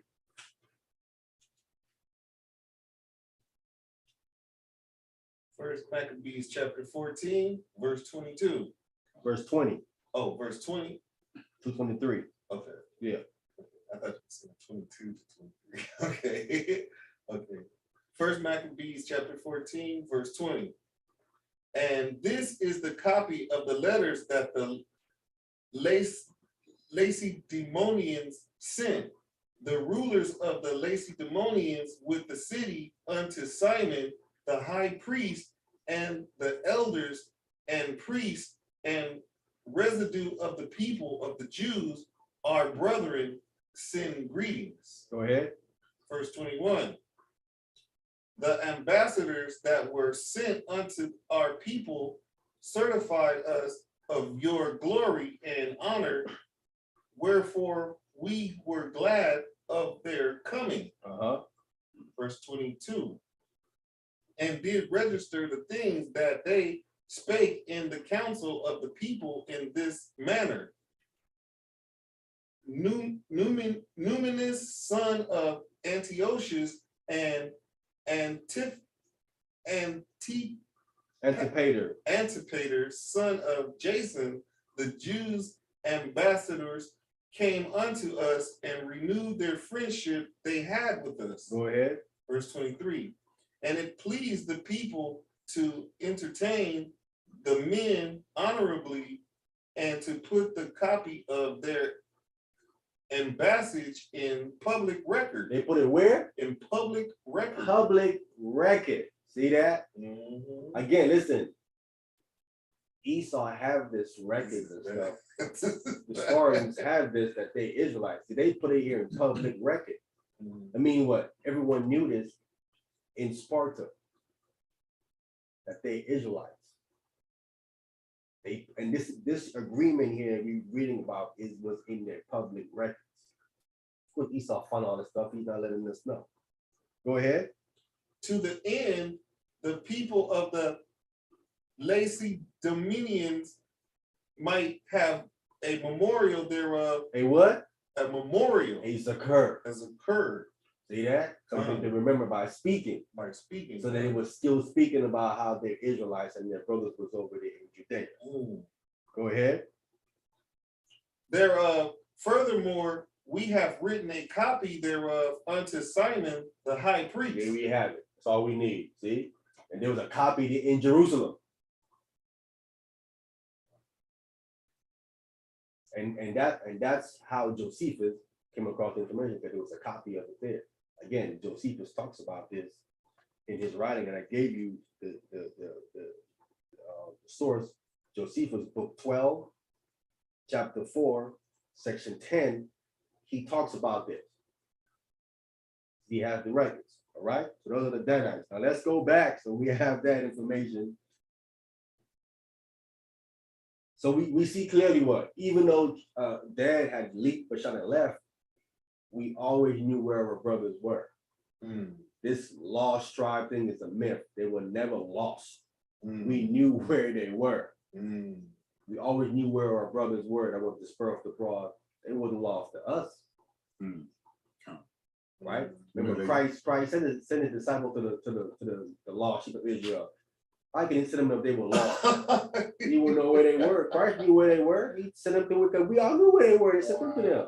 And they were never lost. Never. That's an Edomite myth that they made up, this foolishness.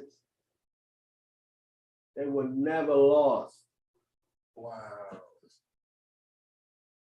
But they lost now, though. Huh? Say again? They lost now, though. They ain't lost now. Well, I They mean, lost their identity, maybe. okay. Okay. They lost their identity. I'm saying, but back in this time, we knew where our brothers and sisters and them were. We knew where they were, right? And to some degree, we know where they are today. We know we're scattered abroad at the four corners of the earth. We know that much, right? So again, and now we're dealing with it through the spirit of the Most High in Christ. It's funny how they'll make 12 tribes all up next door and we scatter worldwide. All over the place. All over. And they just made it like Mexico, Salvador, Belize, Honduras, and Guatemala. Like, man, that's all next door. Right. Right. Central. Get it all over the world. Right. All right, we can go back to I got one more. I don't know why this is in here, but let's get Ezekiel 48, 1 and 2. Yeah, we gotta get Ezekiel 48, 1 and 2. So yeah, we knew where our brothers and sisters were. Again, even like I showed y'all that clip yesterday, way back in 1773, they knew they were Israelites. Even in slavery, they knew they were Israelites. This is 1773, they had churches that was preaching that they were Israelites. And that chain all the way down to our time. You have pockets of people in this country all over the place. And in the ghettos of Washington, D.C., the sister came, she said, in the ghettos of Washington, D.C., we have communities in here, they all profess to be Israelites. They all teach their children that they are Israelites. This is all over the country. They've been suppressing this information, you know what I'm saying? But it was us, the Israelites, starting out from the One West in New York, that started teaching it on the street, but in pockets all over the place, they've been saying that they're Israelites. They just didn't publicize it like it is now. This is not no new information. It isn't like, oh man, we give you some groundbreaking information. That we've been saying they're Israelites, man, for hundreds of years. It just was not that public and big like that. And they hide that. Yeah, it's starting to come out there because the people that's in his pockets are starting to come out and say, yeah, man, I'm gonna be like I'm a baby. My parents been telling me that. So this ain't nothing new to me. It's not new to y'all, you know what I'm saying? But not new to them. They've been new to stuff. So it's all coming out. Let's go. So we getting Ezekiel chapter 48, 1 and 2. This is our last scripture on Dan, and we're gonna move on to Gad. So again, Dan is not lost. There's no lost tribe. There's a bunch of lies. You know the crazy. You know one of the things about it is well documented in history, because you know they try to say the Spartans were Greeks, right? But it's well documented that they were not. They were not Greeks like the rest of the Greeks. Like, everybody know that. You know, like with historians, they all agree on that. That they were not like of Greek descent, like the white boys. They know that. The Greeks was colored at that time. Huh? No, the original Greeks were black. Yeah. Right. Right. Those were Hellen. They say that. Those were Hellenized Greeks. Who? The Greeks that were in what we talking about now? Those Spartans. No, they're Danites. Okay. Yeah, they're black. But again, once you migrate from a certain area, so people move in, and then they'll start taking your identity. You know what I'm saying? What tribe was Simeon from? Was that a tribe like in Numbers 25? That's a tribe. It's a tribe. Tribe. So see, that's what I always like. I never looked at like the Spartans like being Danites or whatever, or even Israelites. But I know, like when you talking, I'm like I know like Simeon, the Semites, we know they like disappeared a little bit too. Did they intermingle with the Dan? Who, Simeon? Yeah. Now they were more inside of Judah. Okay. They were more inside of Judah. We went over that last time with the class because I went inside how that was. Okay. Jacob said I was dispersed in Israel, him and Levi. So they did disperse Simeon within Judah and then Levi within the tribe. So what do you put the story with Gideon then? I'm not, what you mean Gideon? Because Gideon is like was dealing with the 300, right? Or is that two different things? Like you know how you say like the 300 Spartans and the, Two different things. okay. Two different things. Yeah, the Gideon, that was in the land. Got you. As far as that was in the Greek island. Con. All right, so we got Ezekiel 48, 1 and 2. Okay, who got that? I'll take it. Ezekiel chapter 48 from the top. Now these are the names of the tribes from the north end to the coast of the way of Hethlon. As one goeth to Hamath, Hazar, Enan, the neighboring The border. the border of Damascus northward to the coast of Hamath. For these are his sides east and west, a portion of Dan. A portion for Dan. See that? So when Hamashiach Yahushua come back and set up his kingdom, there's going to be a portion for Dan. Right? Yeah. Dan is not law. Dan's going to get a tribal allotment in Hamashiach Yahushua's kingdom in the millennium reign, right? Even though you don't see him there in Revelation chapter 7. Right? Because when I was coming up, they were teaching us that Dan was absorbed into the other tribes. They were teaching us. I was like, what? I was like, well, I'm reading Ezekiel right here. You know, even though he's absorbed the enemy, he got his own land mass for himself right here. This is what Elder was teaching us. They still teach that today too. They do? Yeah, and the one like I know that's what Zakari them teach. What? That they mix, they interbreed it. No wonder it all makes sense now. Yeah. No wonder. That's what they teach. I got the whole teaching, man. That's a lie. Couldn't have. This Ezekiel 48, 1 and 2 is proven wrong. Never absorbed into the other tribe. Got their own land mass, right? Going crazy. It made no sense at all. That's good. See, man, it's when you're not studying for yourself to see the mistakes that was made in the past, right? The brothers in the past, they had some things right, they had some things wrong. You got to get rid of the wrong stuff that they had and get rid of that. Stop teaching that wrong stuff, man. So Sakari, man, I was wrong with them. Well, we know they're not led by the Spirit of God, so that's why they do that now. Pretty good, but led by the spirit of men. Huh. That's what's been going on with that. You said the spirit of vengeance. Yeah, that makes perfect sense now. Perfect sense. All right, let's go back to Genesis chapter 49, verse 19. Deal with Gad. Did you want verse 2 from that too? And 48? No, I just wanted to establish that Dan's getting an allotment Okay. in the millennium reign, that he's still there. You know, so even though again he's dispersed abroad and all that, it is like we all are. There was an allotment for them back in Hamashiach Yahushua millennium reign. You know, there's people out here teaching us that there is no millennium reign. There's no hell, there's No hell, no millennium reign, none of that. People are going There's some crazy people out here, bro. I think your boy believed that too on low key, but he won't come out and say it. The Christian guy that you debated, Michael Holloway. No. Yeah, he won't come out and say it, but he just say he's not sure about it. About what? The millennium reign? About millennium reign, because what happens is anytime someone I seen, I don't know what it was, but someone brought up the scripture Isaiah 66:15, where it said you're gonna be keeping the Sabbath day during 1,000-year reign. And he was like, well, he not sure about that. He thinking that stuff was already fulfilled, but that's during a millennium reign. Right.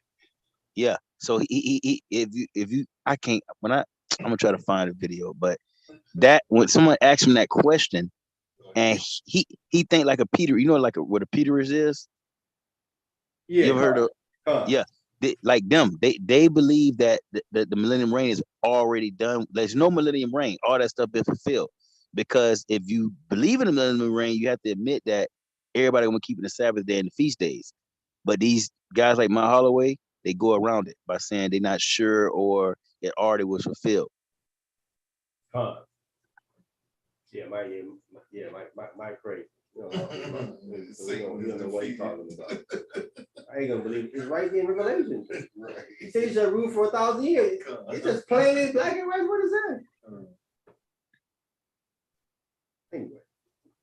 Let's get Genesis 49. Let's get the last part of let's get verse 18 again. So we have Dan leaving from Bashan, who was dealing with idols and these different things. Right? And even had Moses' sons being priests unto them and all that. Out of order. You know what I'm saying? A man was a priest unto them, dealing with graven images and statues and stuff. We get that in Genesis 49:18. Go ahead.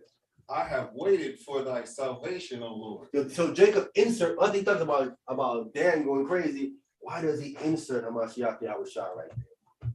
See that? Inserts him right there. Why? Because that's the cause of our fall.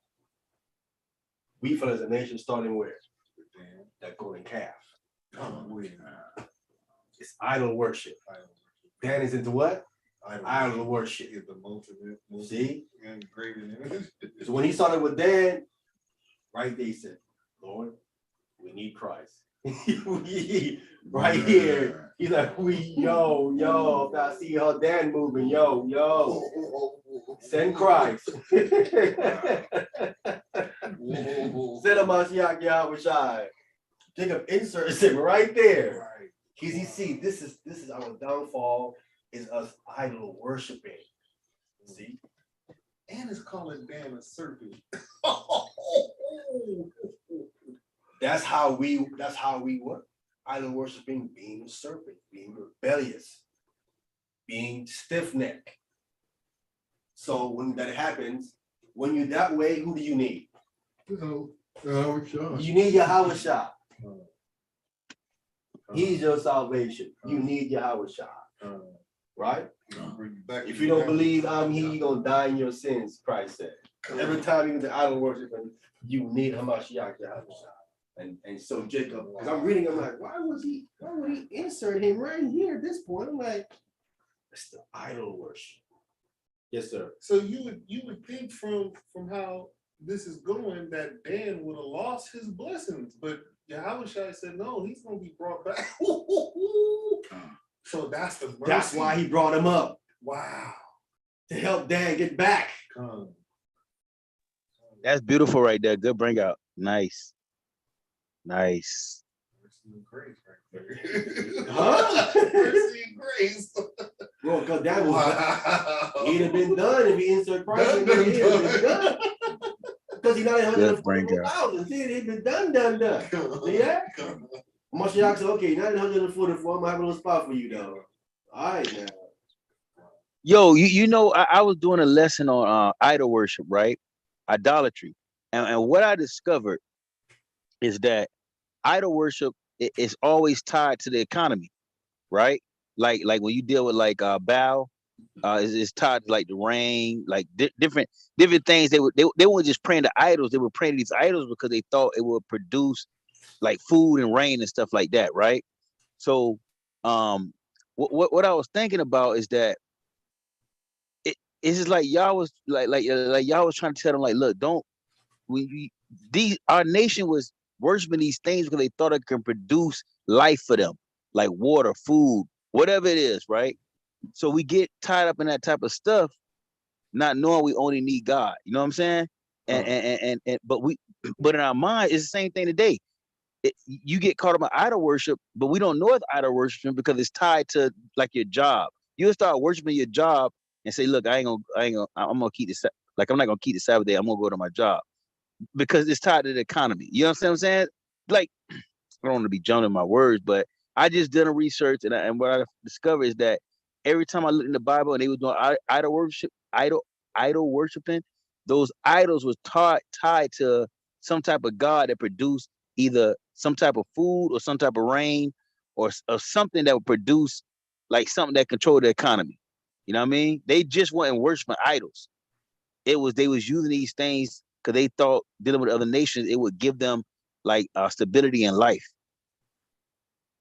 Huh. I'm glad he brought that out. But I didn't ever think to that, you know. Yeah, I mean, they would pray to these idols and stuff. It's like what the brothers bringing out. They actually believe that stuff, man. This food of sacrifice gonna be eaten up by a statue. Yeah, but it's just to show you at those times just how it's kind of like there was some kind of ignorance going on with the people, man. You know what I'm saying? Like you make a statue and like the statue made you. You just made it to make you. That's crazy. It was crazy. I'm reading. I'm like, how would you? What's their mind frame to think like that? You right? You just made the statue just now, but the statue made you. How is that?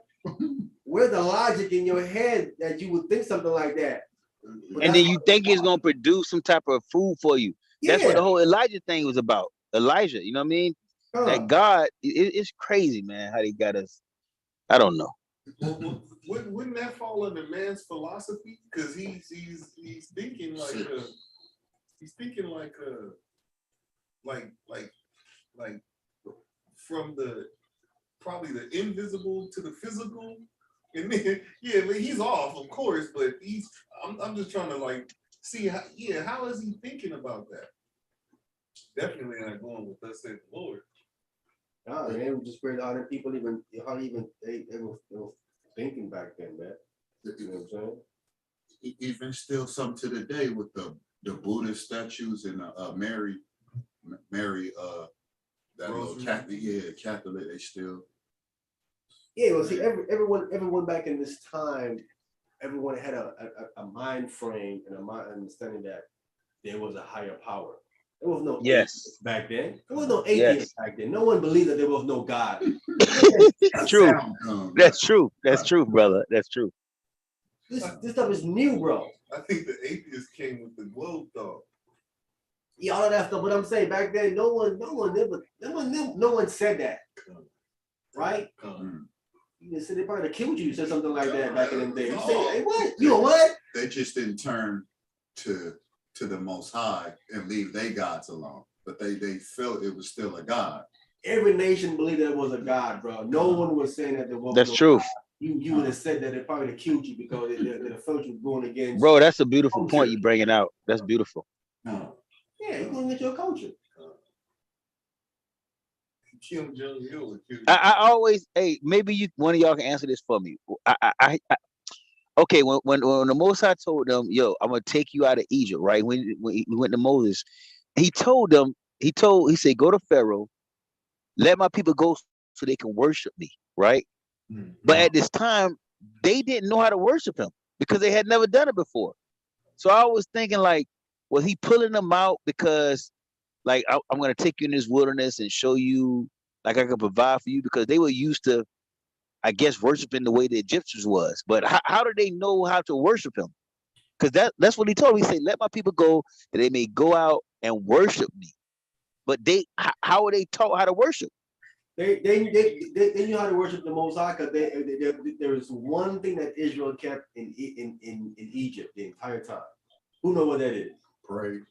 Nope. There was one thing they kept to a T. There's one thing they kept because this brother was saying Israel kept none of the laws. I said you're wrong. They kept one law to a T. The Sabbath? No. Nope. Should not put no. That's what it was. Don't commit adultery? Is out of the commandments? The Big Ten? Nope. This gonna be interesting. I'm thinking. One thing they kept flawless and they had to keep. Cleanliness. Don't sleep with each other. Nah, they was committing adultery like crazy.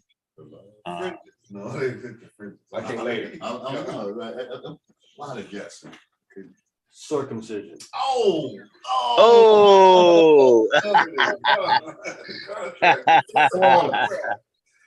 They kept the contract. They kept listen, they had to keep circumcision. They want to give them to Moses. Otherwise, they put to death, right? God said you don't keep my circumcision, you violate my covenant, I'll put you to death. If Israel didn't keep that, they put to death in Egypt. All of them. Right? Remember when Moses didn't keep circumcision?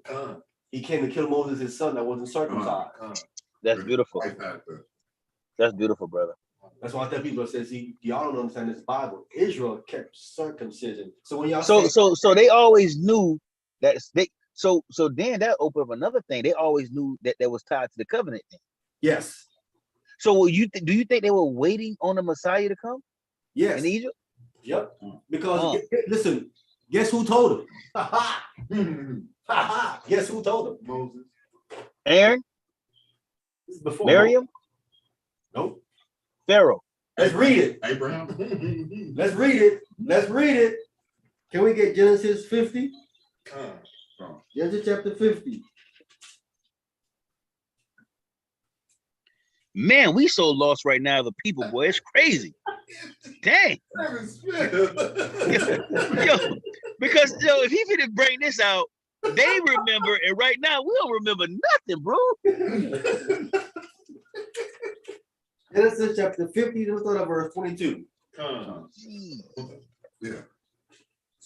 So Genesis chapter 50, verse 22. Yes, sir. And read, and Joseph dwelt in Egypt, he and his father house, and Joseph lived 110 years. 110 years, all right?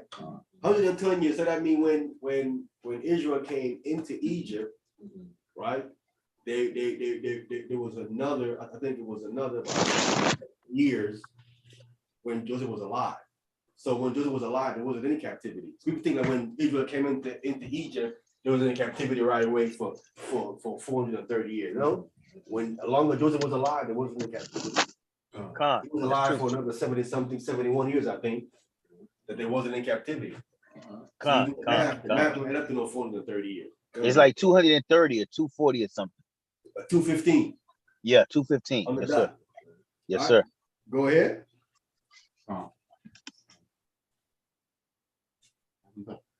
Verse 23. 23. It reads. And Joseph saw Ephraim, children of the third generation. Of the what? The third generation. Oh, third generation. So you know how long you live. Ephraim children to the third generation.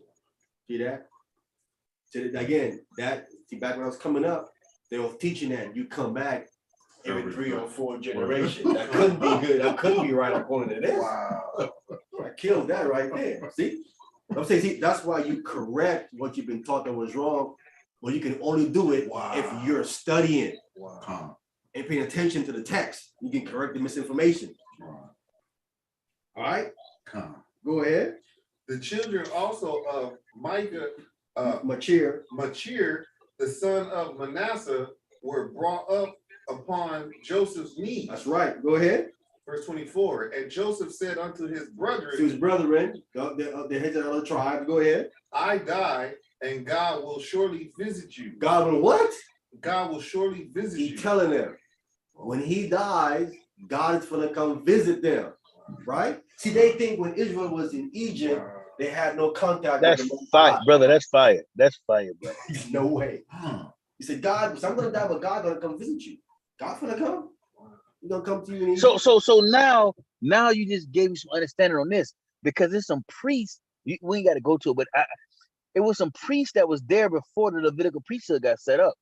So there was priests that was touching that mountain. They had to have some type of connection with the Almighty. God. This is why, because Joseph already was setting it up for them. They already knew. Man. God will visit you. God always had contact with his people, even in our time. That's good stuff, man. Wow. That's why. Do you believe? That's awesome.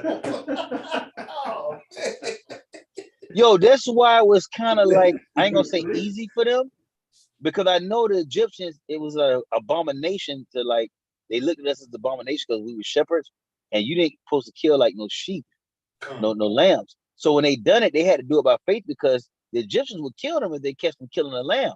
But they had to be connected, like you're saying, already to know y'all was gonna do it, to do that Passover. It wasn't like they just somebody came to their house like, yo, you got to do this. And they didn't know they had to be connected. I didn't know that, what you're saying right Wow. They connected. Wow. Again, that's why they kept circumcision. Con. There was still a connection to the covenant made with Abraham all these times. Said, I'm gonna die and God gonna visit you. Yeah. So okay, I'm thinking. So why then does Moses say, who should I tell the people that delivered them? Why did he say that then? Say again? You know when Moses when he go to God, he say, look, who shall I tell the people that delivered them? And he said, tell them it's Jehovah, or tell them it's Yahweh, whatever. Yahweh. He said, tell them it's Yahweh. Why did they not know it was like, why did Moses have to say, like, ask that question? Let's finish it. We're gonna get that. Let's finish up right here. Ooh, that's a good question. That's a good question. Okay, you want me to do 24 over again? Come. Okay. And Joseph said unto his brethren, I die, and the Most High will surely visit you and bring you out of this land. Go ahead. Unto the land which he swore to Abraham, to Isaac, and to Jacob. Yeah. See, God gonna come get you up out of here. Don't trip. Right? Go ahead. Verse 25. And Joseph took an oath of the children of Israel, saying, the Most High will surely visit you, and ye shall carry up my bones from hence. Verse 26. So Joseph died, being 110 years old, and they embalmed him, and he was put in a coffin in Egypt. There it is. All right. They found his coffin, and the Israelites took his bones up out of there. So when they found Joseph's coffin, the tomb had one in there. Bones. No bones in there. No bones there. No bones was in there. They took them back to So listen, when you look at the tombs, there's one thing is always being engraved is what? bones. The bones. When no bones are in there, it's like, wait a minute, they'll never take the bones. Never. Taking the bones is Bad luck. Never. It's never. It's not useless. Never. They thought it would like put a curse on you if they touched the bones back in those days. So yeah. So when they found this tomb with no bones in it, and they found that this tomb was a high official in Egypt, but he was also of Semitic origin, meaning from the Levant area. It only fits one person. Joseph. Only one it fits. No one buries someone in the grave because took the bones up later. No one does that. They leave it in there. So that's the evidence to prove that we have that was Joseph's grave that they found. Even the Egypts, they let them tell it. Body gonna reincarnate. They gonna come back. Well, it was in Egypt. In Egypt, they believed the only one that had a soul was the Pharaoh. That's it. No one has had a soul. That's crazy too. Yep, that's how crazy they are. Only the Pharaoh, they believe only the Pharaoh had a soul. That's the reason why when he dies, he have all these people there with him, because they believe if they was with him, that's how they live again in the afterlife. Because they don't have a soul. Damn, that's crazy, boy. That's why God told Israel. Them Egyptologists never say that, boy. I ain't never heard one of them say that. They're not gonna Get buried with their keys too. They talk to people who don't know stuff about Egypt. See, if you bring these facts out, I'm gonna shut up. How smart can y'all be if you don't believe just the Pharaoh had a soul? You're a bunch of idiots. Right. You know what I'm saying? You worship the cow. How smart are these people that worship cow? They worship the Nile, they worship the beetle, they worship the snake, they worship the alligator. Everything. They worship you know what I'm saying? They worship the falcon. The entire culture worship animals. You tell me that they're the greatest on the earth and so smart? This great civilization that don't understand that animals was made, worship animals, can't be that smart. Then we got demeanor over the animals. They made a chew for killing an animal to eat. Because they worship the animal. Come on, man. And the animals fear Israel. That's what Genesis 9:2 says. Say he give us power over the animals. They fear us and dread us. So the animals that you worship in fear us. What is that? It's how dumb they are, bro. The animals got dominion over them. They feel. Right. Right. Even the little dumb beetle has power over them. Stinky The beetle. little stinky beetle got power over them. That's what they worship. Oh man, these people are not smart, bro. Obviously, someone brought them information, like it says in Josephus. Abraham brought them science and these different things that he got from Mesopotamia. These people don't understand these things. They can claim that they do. No, they didn't. And the Egyptians didn't build no pyramids. Let's be clear. If they did, tell them duplicate it. They gonna say, They were duplicated. first of all, we gotta find out who them original Egyptians are, because we know the people that's there are not them. Con. They built no pyramids. They built no pyramids after we left. When we was there, none of that nonsense, right? But they would be still building them. They didn't build no pyramids. I mean, they have information about stuff that's hydraulic stuff, and they know the inner workings inside of how different things work. Building it? No. They know how to move them big old rocks. You know, a ton. They know how to do that. That's falling into technology. I just get to the brother question. He said the question was, what did Moses say to them about? Hold up. Yeah, when he asked Pharaoh, not Pharaoh. He when he was talking to God, he said, "Who must I tell them that sent me? What must I tell them your name is?" What's that? What scripture? That's in Exodus. Gotta be in 3, I think. Hold on. Exodus. Hold on. Yeah.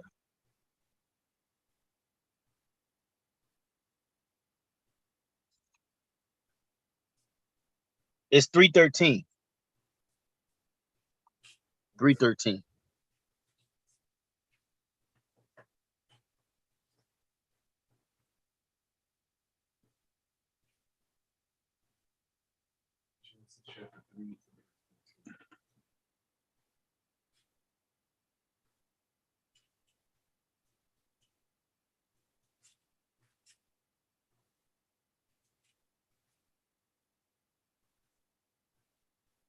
The whole book of Exodus is so fascinating to me, man. It's wild, bro. All right, can we get that? Can we read that right quick?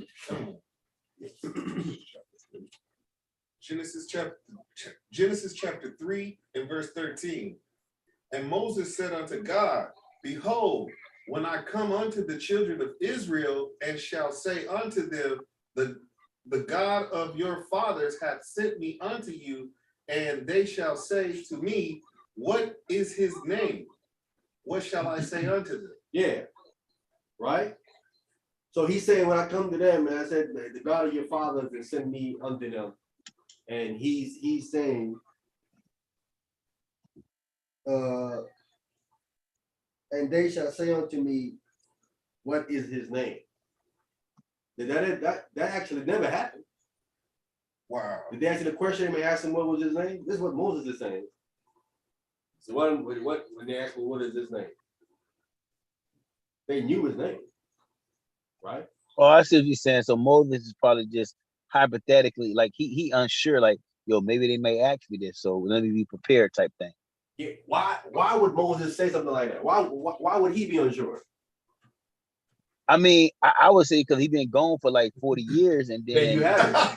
That's why. That's why. Yeah. Gotcha. Wait. Say that again.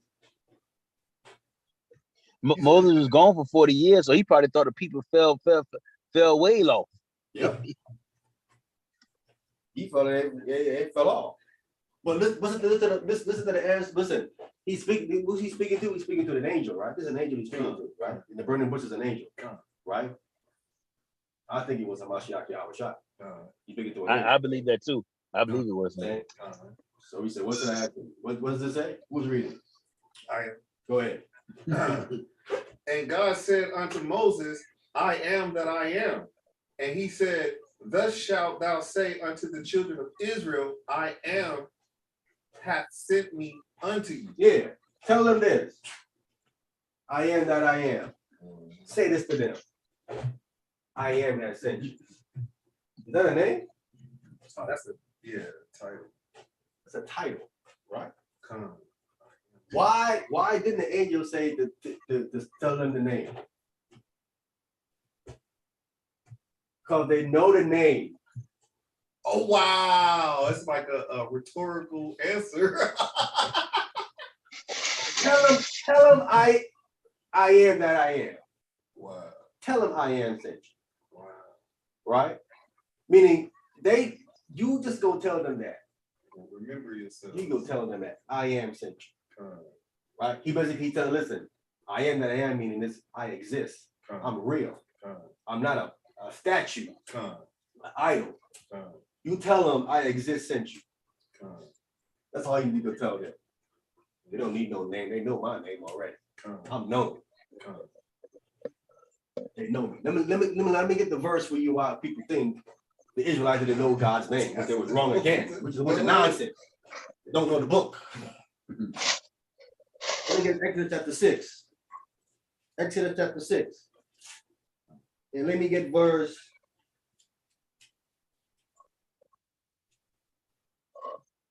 2. 2 and 3. Go ahead.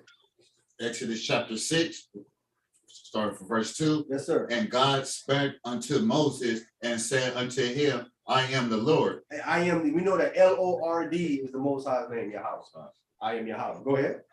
And I appeared unto Abraham, unto Isaac, and unto Jacob by the name of God Almighty. So he appeared unto Abraham, Isaac, and Jacob by God Almighty. Go ahead.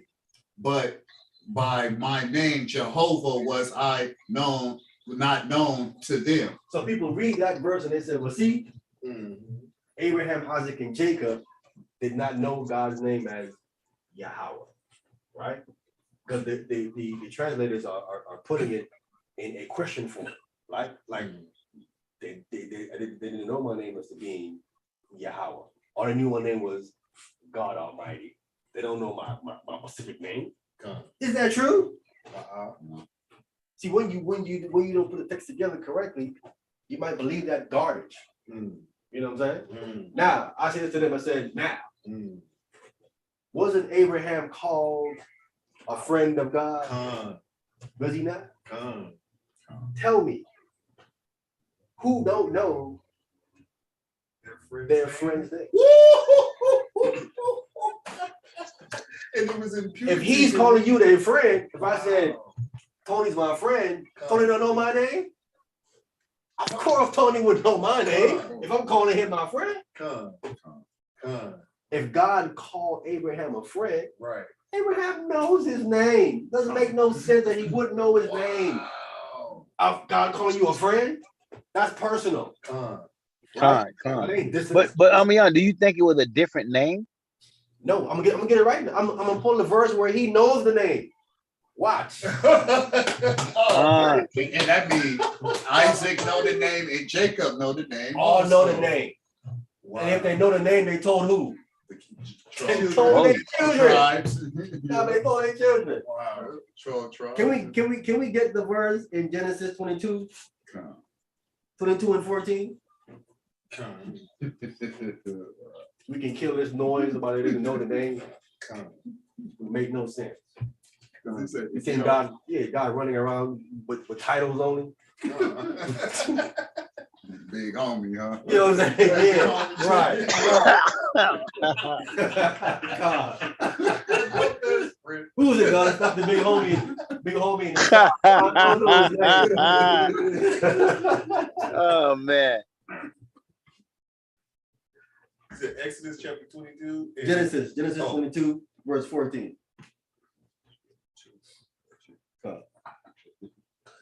Genesis chapter 22, verse 14, and it reads, and Abraham called the name of that place Jehovah Jireh. He called it, what did he call it?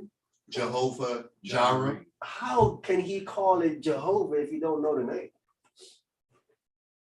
How can he name that place of the God's name if he doesn't know the name? Yeah. Abraham called it what? Jehovah Jireh. That Jehovah is Yahweh. He called it Yahweh. Clearly, he has to know the name if he called it that. So they mistranslate and put a question mark in Exodus 6. Like it's he asking a question that they didn't know his name. No, he's asking like, no, did they not know my name is Yahweh? They know my name is Yahweh. Abraham was calling the place that Yahweh Jireh. That's what he's calling the place. So he know the name. So we have two testimonies. Wow, that is One, he's his friend, and he's calling it by the Most High's name. Brilliant, know bro. his name. And they being the Lord, they gonna know his name. I'm gonna see you to be my God, but you don't know my name. And God don't move like that. If God is calling you and all of that, he's gonna let you know his name because he wants Because you we to know call him. Adam knew his name. We know Adam knew his name. Adam would have told himself and I Cain. know his name. Wow. Listen, how you calling him father and don't know his name? Wow. Who does that? You don't know your father's name? Never thought about it like No. that. Our father, what's his name? I don't know his name. Wow. Well, how is he your How is father? he your father? Now you gotta start getting roasted. Yeah, man. Bastard. Hey, I always say this, and I don't know. I mean, this is something that I'm not saying that I'm right on, but do you think it's like since I'm bringing this up because of what you just said, like I never call my father by his first name. I just call him father. So when you're dealing with the father, do you think like the enemy is trying to get us like thrown off by saying you got it? Because I know some camps teach like you got to say the father name, but even the Messiah never said his name. The Messiah just called him Abba or father. He called his name? I mean, he called his name, or did he just call him father? Called his name. Can I we never get seen it? St. John 17. St. John 17. St. John 17. Let's get it right quick. That's the first.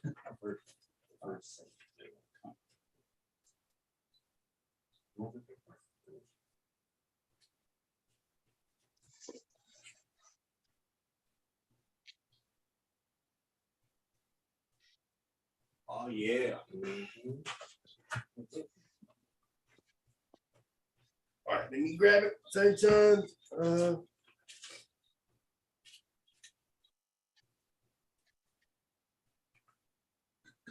What they call this, the prayer or something?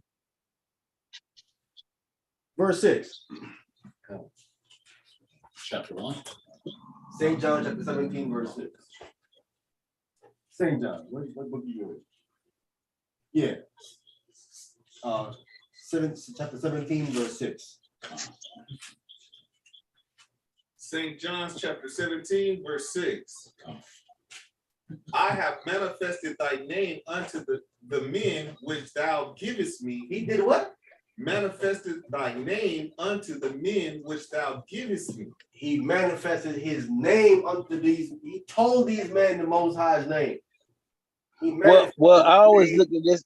I mean, I always look at this like he was manifesting because we know name in Hebrew is Shem, which is character, because they already knew the name, like they knew the name already. So I always took this scripture as saying that he showed them who the Father's character was, like he manifested his character because he was the express image of Abba. You know what I mean? Like not because it wouldn't have been no. Everybody knew the Father's name. You know what I mean? But it's not. I never took this scripture as saying like, oh, he's revealing Yahweh to them. Like they would have already knew the name was Yahweh.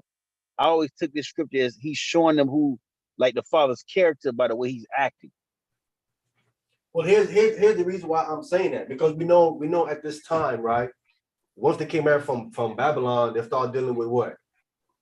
Aramaic, right? Yes, sir. Yes, sir. The Aramaic script, and it wasn't dealing with the Paleo, the original Paleo script, right?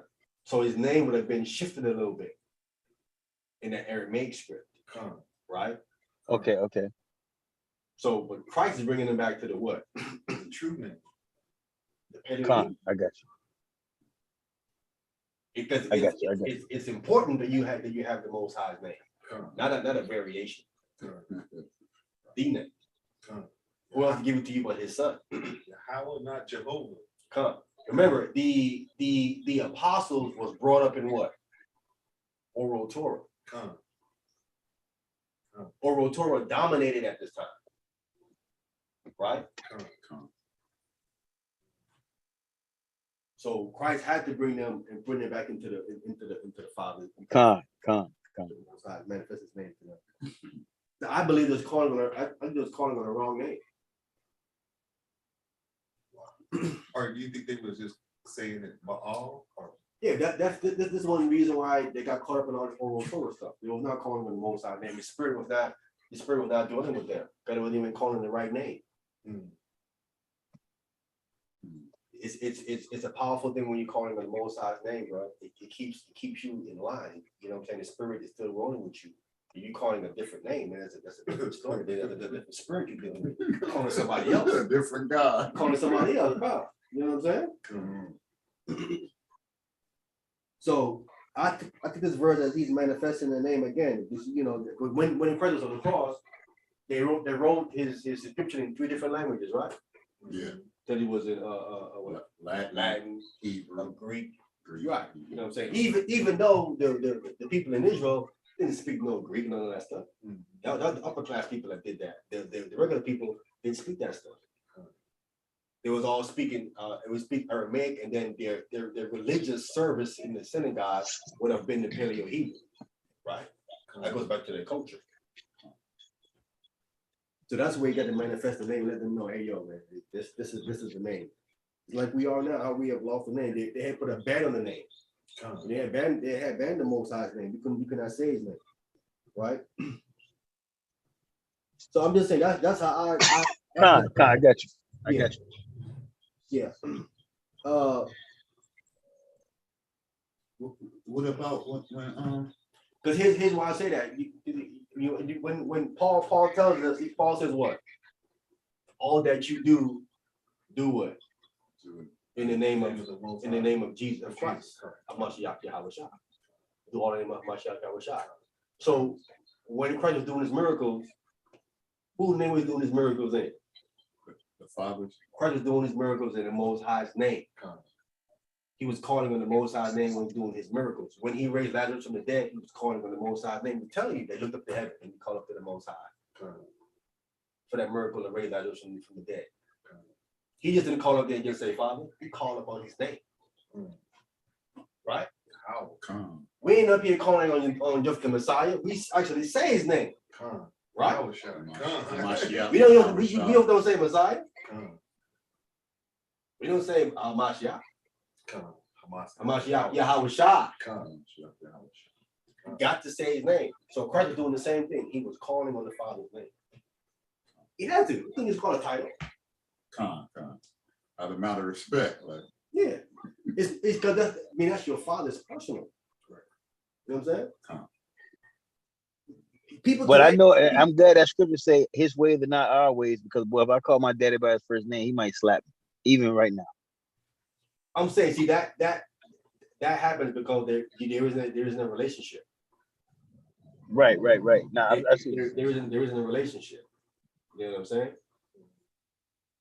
There isn't a relationship. It isn't a disrespectful thing to call your father by his name if you have that relationship with your father. But if you don't, that's when there's an issue that comes in. What means you call me dad? You're gonna call him that too. You're gonna never not call him that. You're gonna call him daddy and father too, but y'all are gonna mention his name too as well. Because if someone asks you what's your father's name, what you gonna tell them? Father? You gonna tell them daddy? What you gonna tell them?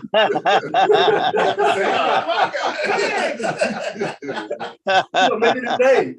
Or even normally if you call it out to him, like across the street, you might call his name instead of like, it's a little, or in the grocery store or something, you know what I mean? I know when they ask you what's your father's name, you gonna say daddy. Well, I know that. Dad's his name? We know that. What's his name, man? Father's his name. I don't call him by his first name. I don't know his first name. You call him daddy. Y'all crazy, man. Some kids Oh, don't know man. their parents' first name, 'cause they call them mom and dad all the Thank time. God. Who this gentleman? Daddy. Like, whoa. I said it was his name. God. Yeah, at some point you gotta call him by his name, bro. You know what I'm saying? I understand this person. You gotta call him by his name at some point. He said certain children don't know their parents' names. They always saying mama and daddy. What's your mama's name? They be like, dang. I call her mommy. I didn't know they had her name. I didn't know they had her name, Mama. Mama, you got a name.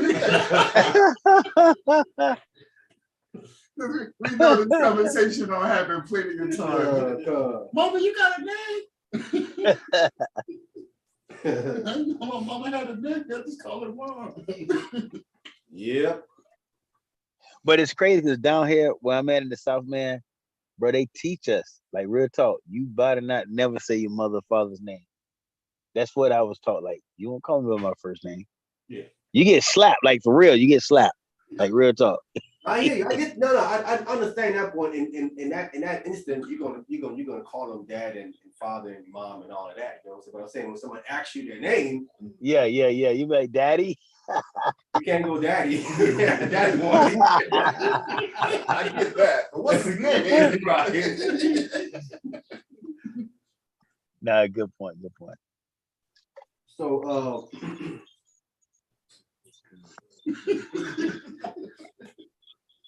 I just call him daddy.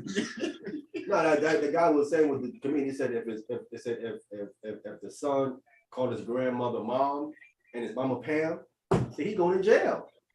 He going to jail. You don't do that. He called his grandmama mom and his mama Pam. What does that mean? No, that means his mom is not there to raise him. His grandma's raising him, so they call her mom. But his Yo, mom you know that's calls her real mom, stuff down here. calls There's her people Pam, that do that. because Yeah. you don't know her. So he calls her Pam. Yeah, that's You a going to true jail. thing down here, boy. Wow. Oh, yeah. Okay. I You don't respect her. Con. You know, your grandmother mom, you gonna call her, and your real mom, you call her Pam. Yes, sir. Wow. That's Damn, good. I am. He'll never call her mom. Everything is Pam. You going to jail. Going to the slam. You We called her Pam. You prepare for the say you slam. gonna go to jail. Don't respect his mom at all. I don't wind up in the slam because you called me Pam. Damn. God. Any other questions before we go back to finish off these tribes? We almost done. Yeah. All right, no other questions. Let's go back to where it was in Genesis chapter 49, and now we're in 19. Genesis 49, verse 19.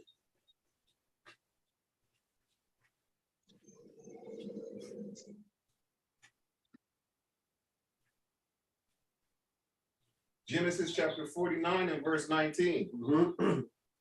Gad, a truth shall overcome him, but he shall overcome at last. Yeah, so Gad, again, the tribes on the western side, I think that is, but the eastern side of the land, right?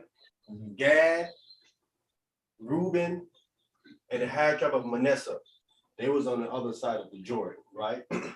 On the east side. They were more close to the enemy. You know, they were really more close to the enemy. Even though Manasseh was so big, Manasseh was on both sides. Manasseh was on the east and on the west side. You know, that's how huge Manasseh was. And we can get into that when we get to Joseph. Yeah, that's how big it was. So he wasn't made to forget then. Big as they was. God, they were huge. And Ephraim was big too, or he got bigger later? Huh? Ephraim was big. Ephraim was big too. Ephraim was so big that there's certain verses in the Bible that calls the northern kingdom, they just call him Ephraim. Wow. Yeah, certain scriptures tell you that the entire northern kingdom was called Ephraim. Yeah. Well, Ephraim was the head, right? It was the head, yeah. So they just called him Ephraim. Right? Okay, yeah, that makes sense. But they were huge. I mean, the reason huge because when you add up Joseph, it was two tribes, right? Manasseh and Manasseh and Ephraim. So when you talk about Joseph, you're talking about adding up two tribes together. wow. And that's the big number. You know what I'm saying? You ain't just adding up one tribe, you're adding up two. Right. Okay, that's Joseph. Right.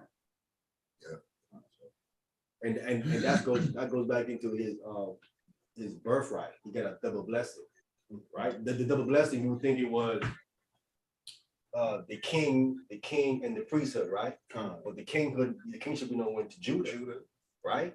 And the priesthood went to Levi, right? So then where is Joseph double blessing? Two tribes. Wow. He had two tribes in Israel instead of one. Right. Double. All right, so we got Gad here. Gad, the true son of overcoming, we should come at the end. Let's get Jeremiah 49. So he was overcome. Jeremiah 49 and 1.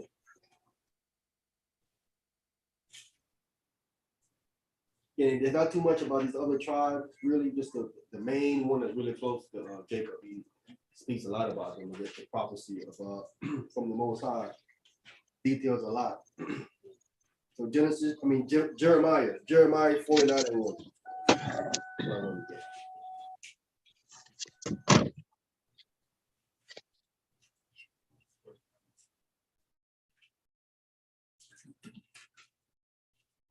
Jeremiah 49, verse 1.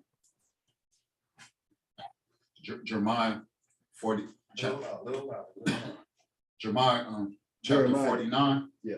verse from the top. Concerning the Ammonites, thus said the Lord, have Israel no sons? So Israel don't have no son. Go ahead. Have he no heir? Uh-huh. Why then does their king inherit Gad and his people dwell in his city? Yeah, so why is the Ammonites, why the Ammonites are dwelling in Gadite city?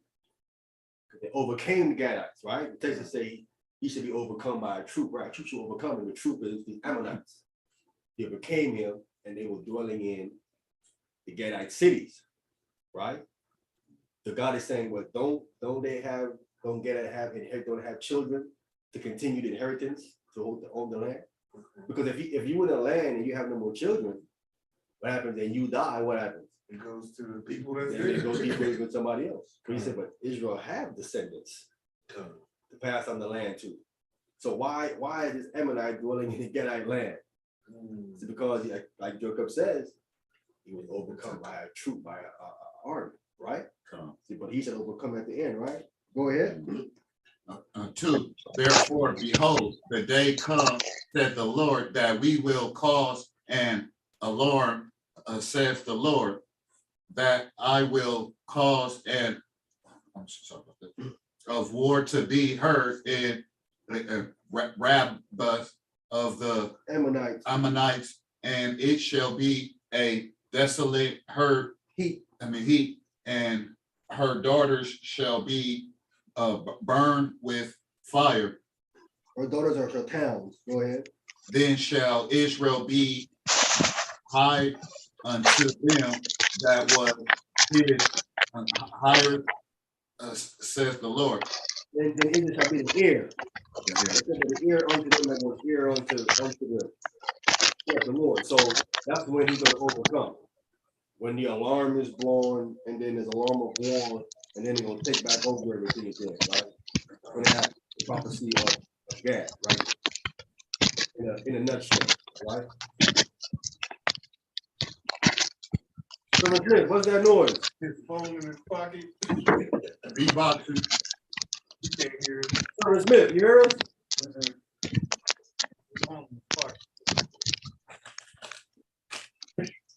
We get one more on Gad. We move on because that's too much on Gad. We get 1 Chronicles 12 and 8. 1 Chronicles 12 verse 8. A lot of people read on Gad.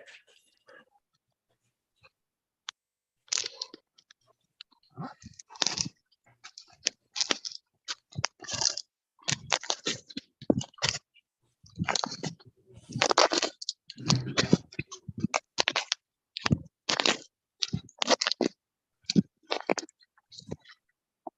right, who got that? I'll take that. Go ahead. You said First Chronicles chapter 12, verse 8. 12, verse 8. Yes, sir. And of the Gadites there separated themselves unto Dan into the whole to the wilderness men of might. Men of might, Gadai separated themselves. Men of might, go ahead. And men of war, Men of war, fit for battle, fit in shape. You know what I'm saying? Go ahead. that could handle shield and buckler, whose faces were like the faces of lions. Faces was like what? The faces of lions. Faces like the faces of lions, right? When I was coming up, this is the way they were saying that these are the North American Indians because they put the paint on. They said, see, they got the paint on their face. See? And I'm like, how was that a face of a lion with paint on? They paint their faces look like a ferocious lion. I was like, huh? Maybe, I don't know. I'm just coming up learning. I don't know. This is what they use, this is what the verses they use to show that North American Indians were Gadites because of their faces like lion. They say that they paint their face. I don't see it. I don't see that either. Not a lion face, eagle, wolf face. All the feathers and all that. Ain't a lion. Why not have feathers? They lion.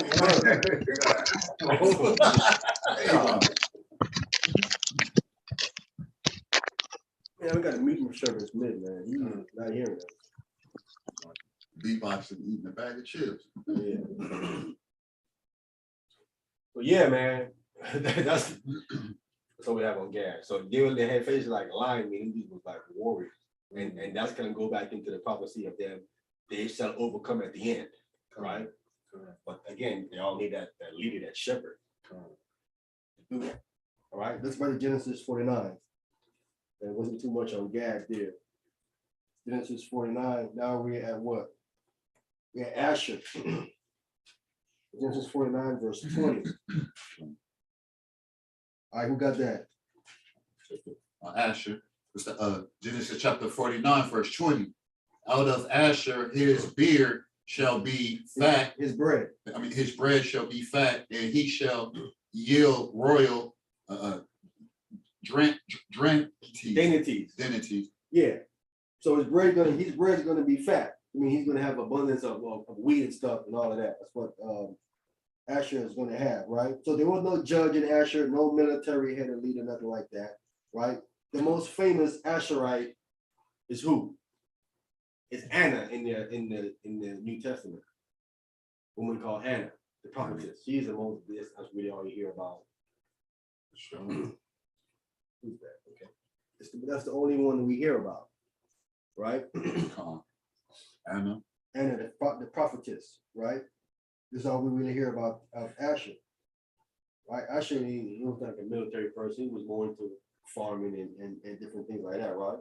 Let me get Deuteronomy 33:24. Hey, Romans. Shabbat shalom, Terry. Shabbat shalom. Shabbat shalom, Shabbat shalom, shalom. Shalom. Long time. Look at long. Yeah, we in Deuteronomy 33, verse 21, dealing with the trial of Asher. Yeah, I escaped the plantation. I'm free. That's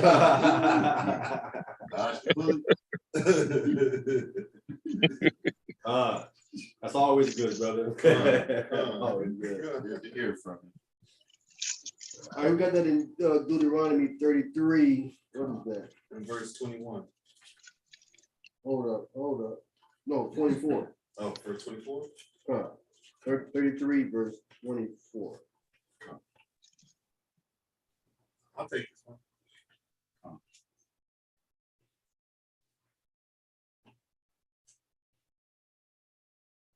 Yeah, go ahead. Deuteronomy chapter 33 and verse 24. And of Asher, he said, let Asher be blessed with children. Let him be acceptable to his brethren, and let him dip his foot in oil. Yeah. So let her have children. When you do the count with Asher, his numbers will dwindle. Again, he's not really like a warrior like tribe like that, right? Numbers dwindling. So Moses came back with a blessing. Let him be blessed with children and get numbers back up, right? It says, let him be acceptable to his brethren. Because again, he was not a warrior type of tribe. And when it was calling for people to go to war, actually, he stayed at home. He wasn't going to stay back. He was not moving. Kept the ice cold. Get the ice cold. Pastor kept the ice cold. He's not going nowhere. I'm chilling right now. So he didn't go. He didn't go to war. In the book of Judges, we didn't see him go to war. He says that they let his foot be dipped in oil. So he was really staying home, just dealing with the farming. You know, that's what he dealt with farming. That's why he had a lot of oil, stuff like that. All right, go ahead. Verse 25. Thy shoes shall be iron and brass, and as thy days, so shall thy strength be. Yeah. So he stayed at home, do a lot of farming. You mean shoes, iron, and brass kind of stayed in one place. And as that day, so shall thy strength be as well. So as long as he was alive, that's how strong he was. Go ahead. Verse 26. There is none like unto the God of Jeshurun. Yeah, let's stop there. That goes up to the Most High. Right? That's now he's dealing with the Most High and everything. So that's what they have on Asher. So Asher had an abundance of oil. So if you wanted olive oil, where you gotta go? Asher. You gotta go into Asher. Olive oil was used to anoint the king, anoint priests, Jeshurun. Israel. Oh. And a name for Israel. Jeshurun? Yeah, I never heard of it. Jeshurun. Of course. You have all kind of names, man. Right. Okay, yeah, you know. Who's called the other name is jury. Who's called jury, right? Our name was called jury. Precious Jews. The Jews, right? Your jewelry, right? Precious things. Right. That's how we kind of go to the Most High. Peculiar people. We were jewelry to the Most High. Set apart. Yeah, that's a name for Israel. Jeshurun. And jury's dug out of the dirt. Say again? Jury's dug out of the dirt, like gold, diamonds. Right. And we come from dirt. Yeah, Jeshurun. Another idea of being upright and right. So now we have on Asher, not too much. Let's go back to Genesis 10. Genesis 49 and 21. So that's all we had. There's not too much on Asher recorded at all. The most famous Asherite, again, it's Anna in the book of Luke, the prophetess. Other than that, you don't hear really nothing about Asher at all. Okay. So Genesis 49, verse 21. The Pathalia is a head let loose. He giveth goodly word. Again, and too much of Naphtali needed as well. You know what I'm saying? The only thing we have on Naphtali really is that we have Barak. He's a Naphtali. Can we get it in Judges 4 and 6? And a hen let loose talking about freedom, and a hen is talking about a female there, right? A female there. He was real quick. He's quick on he was quick on his feet.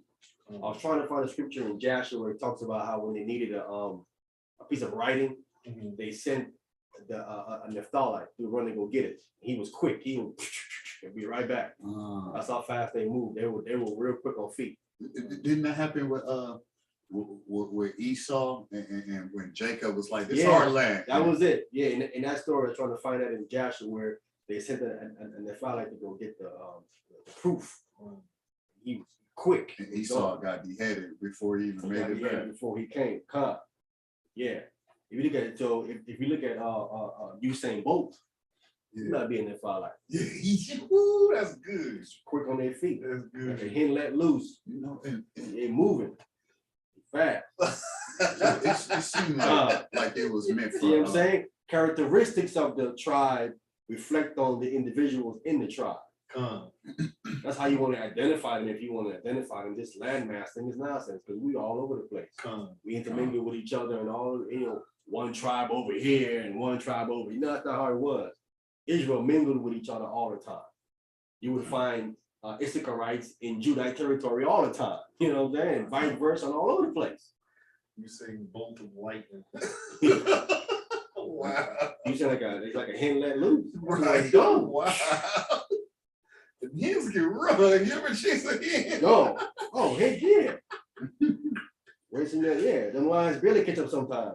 Sometimes I think them lions be tired. I run them lions. Don't like this time. I'm gonna let that roll this time. I'm gonna lose a few pounds to catch up to you. Quit zigging and zagging like that.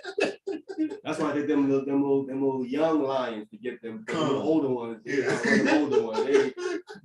Put him in shame. Put 'em in shame. He probably playing football with him. Like, Yeah. what the fuck you doing? Still hungry? God. Right. All right, let's get back to Genesis 49. Now we're going into the big man Joseph. We got 2 more tribes to do. We done. Genesis chapter 49, and then now we in verse 22. Genesis chapter 49, verse 22. It reads, Joseph is a fruitful boat, even a fruitful boat by a well, whose branches run over the wall. Right. So we talked about that earlier about him having 2 tribes. When you count them 2 tribes up, that's how he's so fruitful, right? Because he's 2 tribes. And we see that Manasseh was on both sides of the land. He was on the west and on the east side, right? But the half tribe I think that was on the east side, and the half tribes on the west side. Look at the map. They had a huge territory. They were big, and Ephraim is big too as well. So that's how it talks about how Joseph is going to be a fruitful bowl, even a fruitful bowl by the well, whose branches run over the water. Meaning he's getting a lot of nutrients, a lot of water. Yes, sir. I did want to look up what made us different from Esau when we was in the womb. We was 2 different nations, being twins. Right. Look that up. Like Mannerism. We got 2 different mannerisms. It says one stronger than the other one. one day, one night. So one was stronger, one was weaker, and had 2 different mannerisms. His mannerism was towards negativity, right? Ours was towards positivity, right? We was more of a person who ate off the fruits of the earth, fruits and vegetables. He was more a person who eat animals. Processes food. Yeah. He was more into being crafty and hunting and all that other stuff. That was his mannerism and vibration. We was more a person who cook off the ground and stuff like that. Fresh stuff. Yeah. He wanted to kill stuff with animals. He wanted to kill animals and stuff. Preserve them. Put them in freezers. That's how I can point out many other differences. We got difference in pigmentation. He has none. We have, right? He has stringy hair. We have woolly hair. Right? He's hairy and we're smooth. Right? Some of the differences we have with him. That's why we're fraternal twins. Not identical. I forgot there was more information I found out too on fraternal twins too as well. You know what I'm saying? Like they say fraternal twins, like they actually like have nothing in common. They look completely different. Even though they call them twins, they usually have nothing in common at all. And that can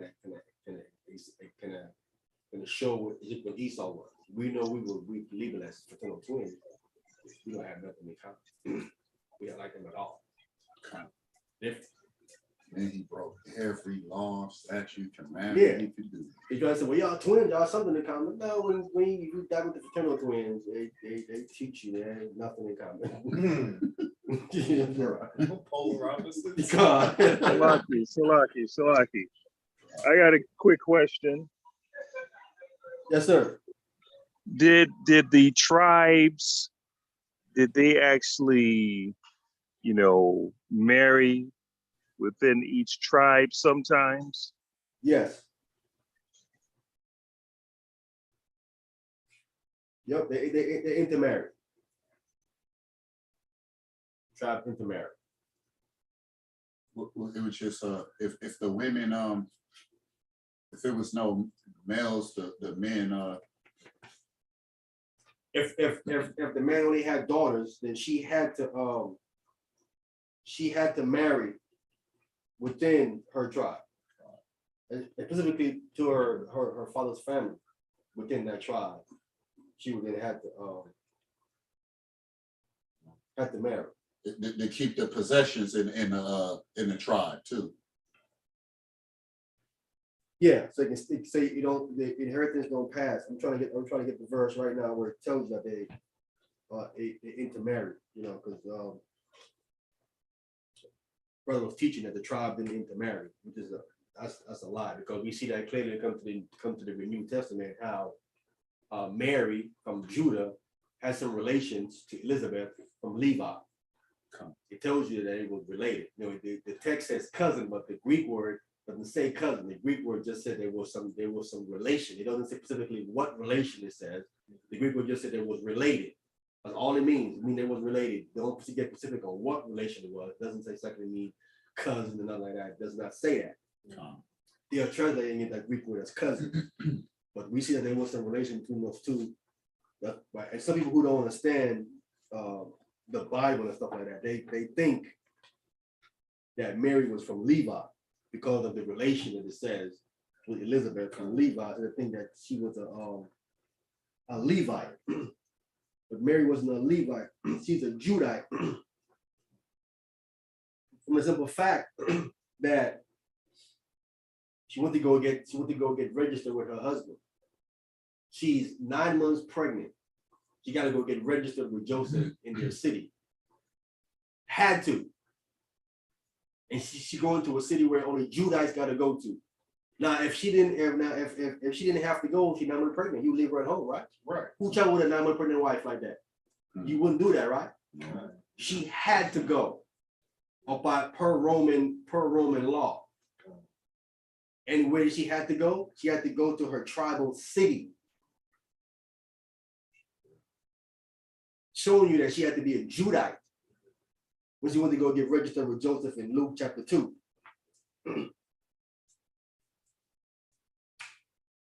So she wasn't a Levite. These brothers don't know what they're talking about. They don't understand about. I'm gonna get the verse right now where it tells you one of the priests, Jehoiada, he married a king's daughter. I'm gonna pull a verse right now and show it to you. Right here in the Chronicles. I'm trying to find a guy named Jehoiada. He married the king's daughter. So like the only consequences of it, if marrying into another tribe, you probably throw a boot at you or unloosen your boots. No, that's when you raise up seed unto your brother. When you raise up seed unto your brother. I'm trying to get this thing here. And because this woman, she saved the last line of she saved the last line of King David. King David line almost got wiped out. And this king daughter saved one of them. She saved Joash. She saved him. Otherwise, he'd have been dead. And she married the high priest Jehoiada. So we see that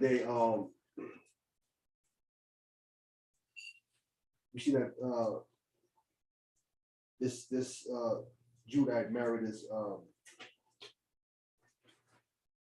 Levite.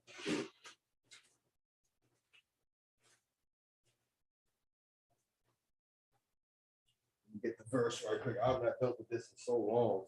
I'm just trying to find the verse. I know it was somewhere. It was in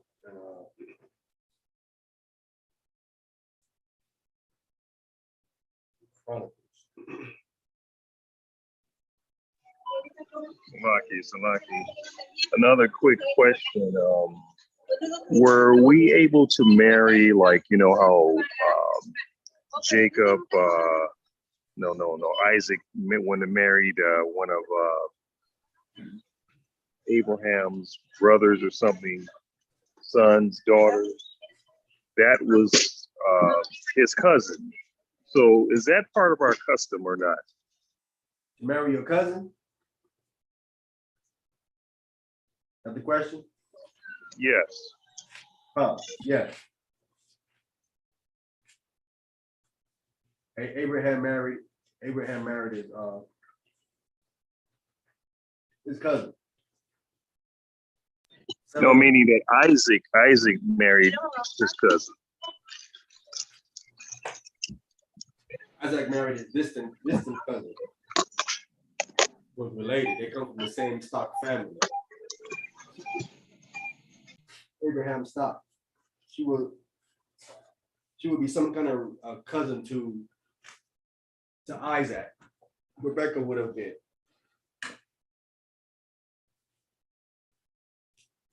Same thing with Rachel and Leah.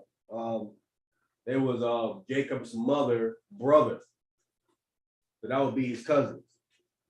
Rachel and Leah would be Jacob's cousins.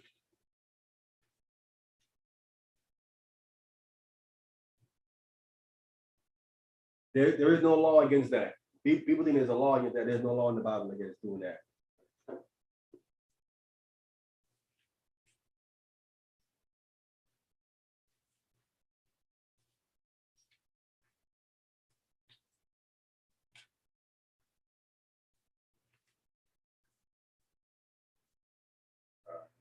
One second here.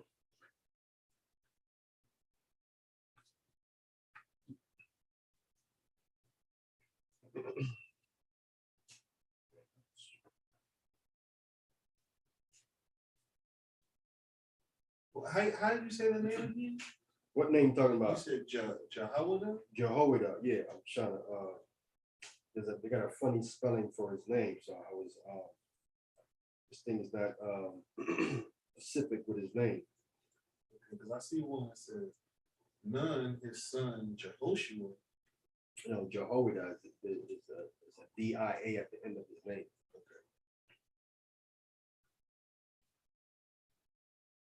Okay. Again, I've not heard of this.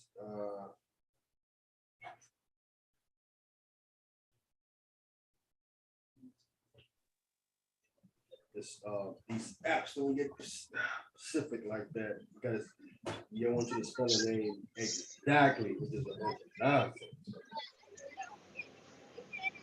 Oh, here it is. I think I got it. First Chronicles chapter 8, verse 36.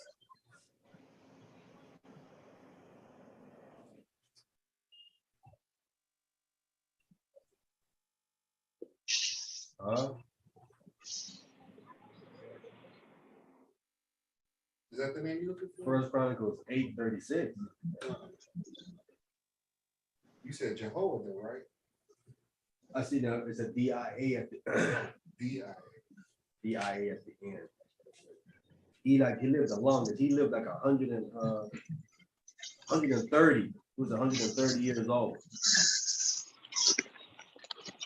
And, people are saying that you after Moses lived the longest for 120. But I'm like, this priest lived 130.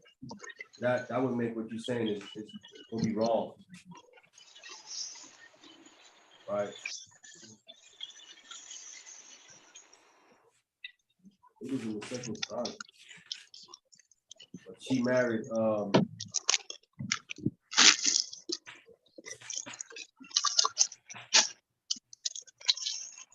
So, Salaki, so James, was that part of our custom or not?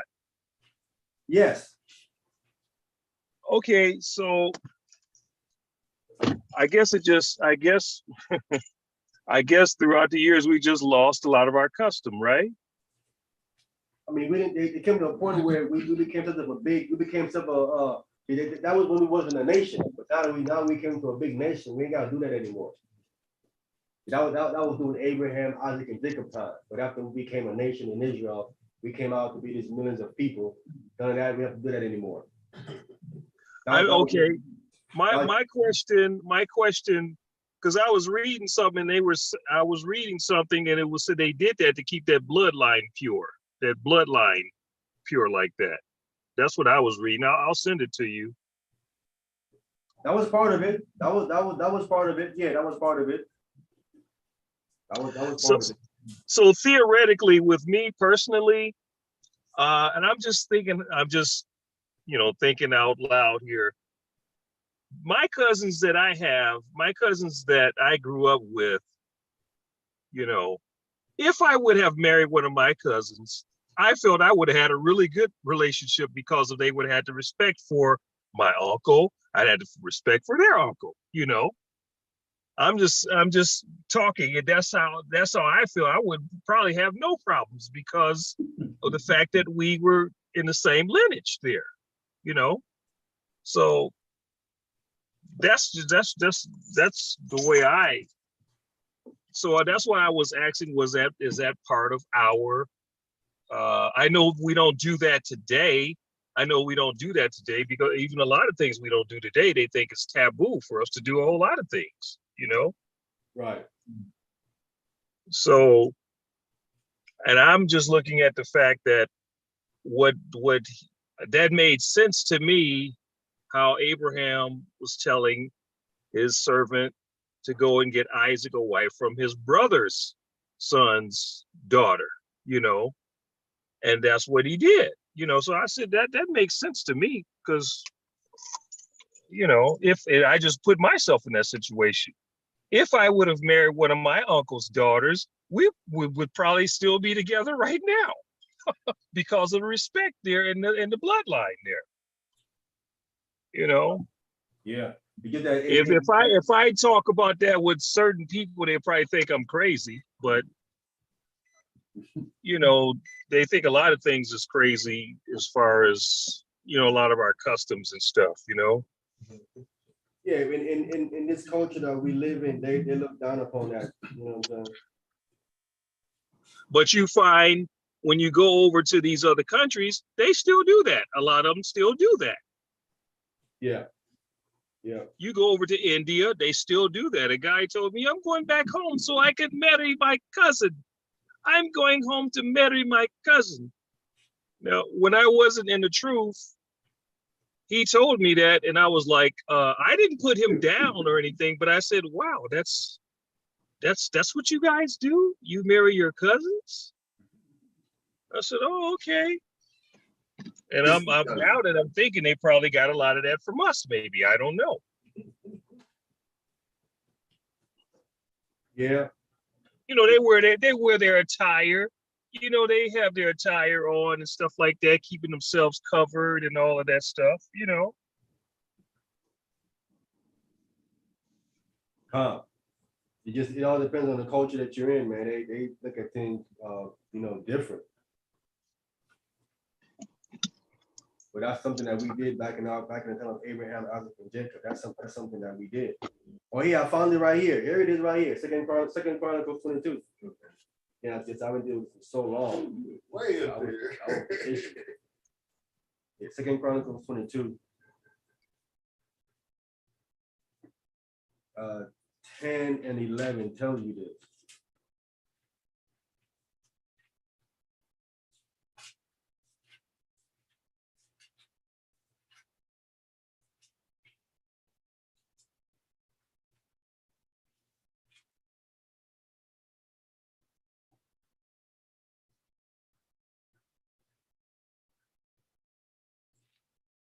Okay.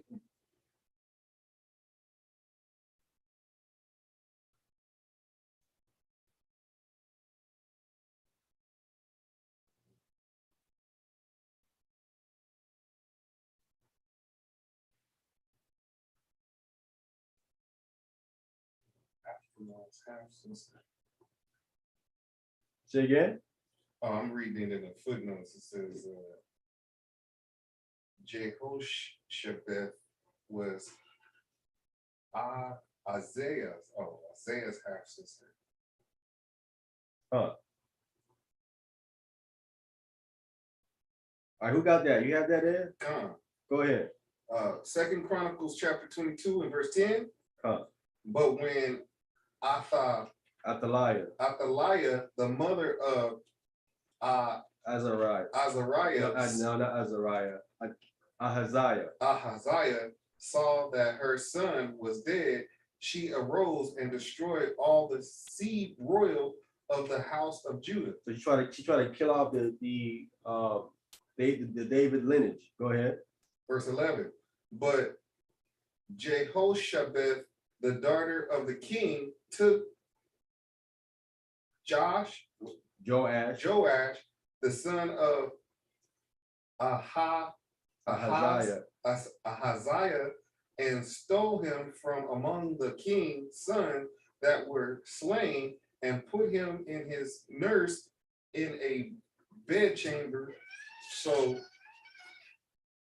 Jehoshabeth, the daughter of the king, Jehoram, the wife of Jehoiada, the priest. See that? Stop right there. See that right there? Come. It says Jehoshabeth, she is the daughter of the king. She's then that makes her a what? A princess. A Judite. Oh. Yeah, you correct. Come. But she's a Judite, right? Come. You correct. I'm not saying you wrong. You correct. So she with us. She's a Judite, right? It says, right? It says the daughter of the king, Jehoram, she says she is what? She is the wife of Jehoiada the priest. He's a what? Israel. He's a Levite. She's a Judite that married a who? A Levite.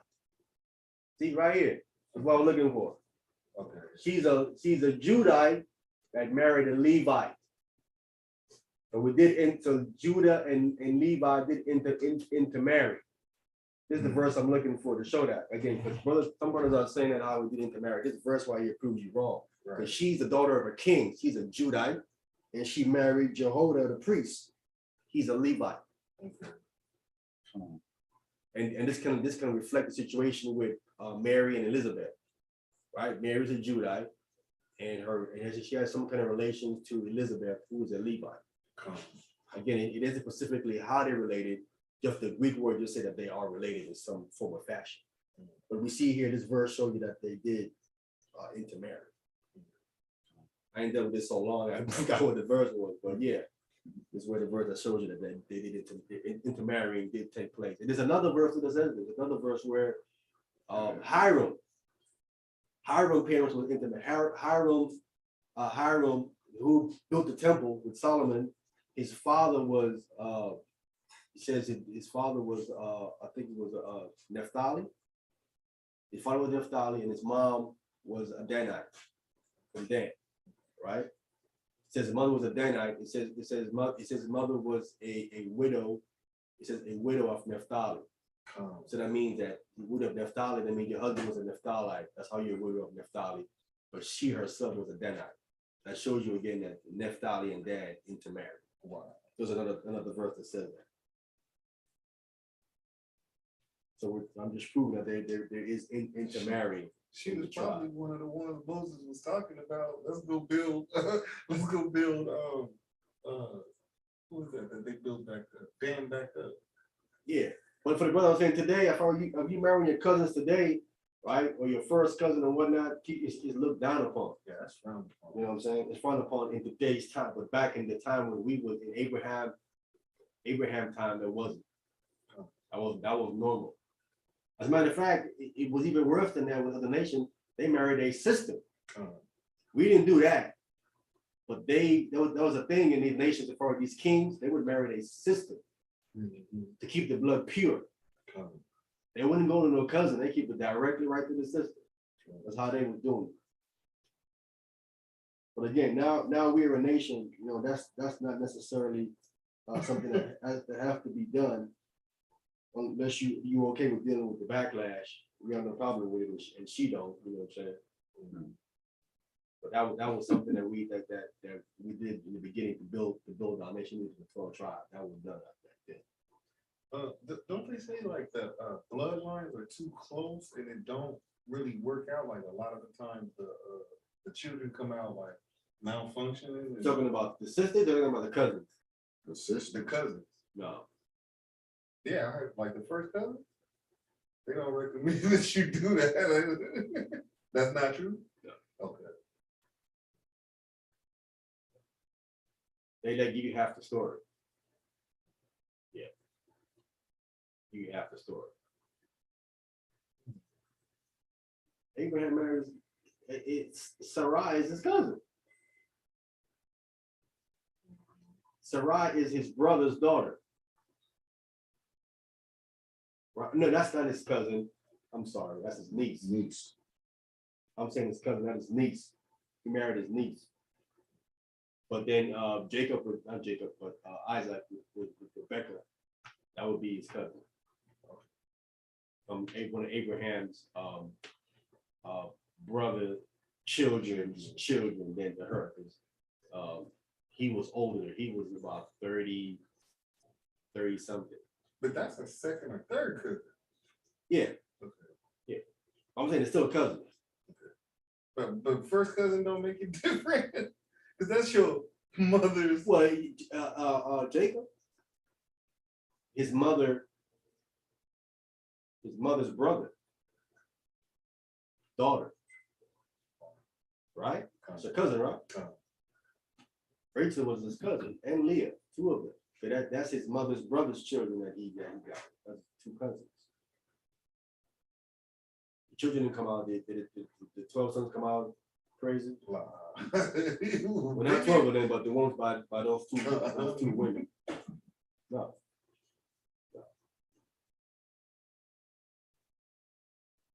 They did too much of that back in the days for Again, it was something that you did all the time. We just did it to kind of spawn into the nation, to the 12 sons, and then, you know what I'm saying, so on and so forth. So it was, again, it depends where you are, what country you're in, something looked down upon.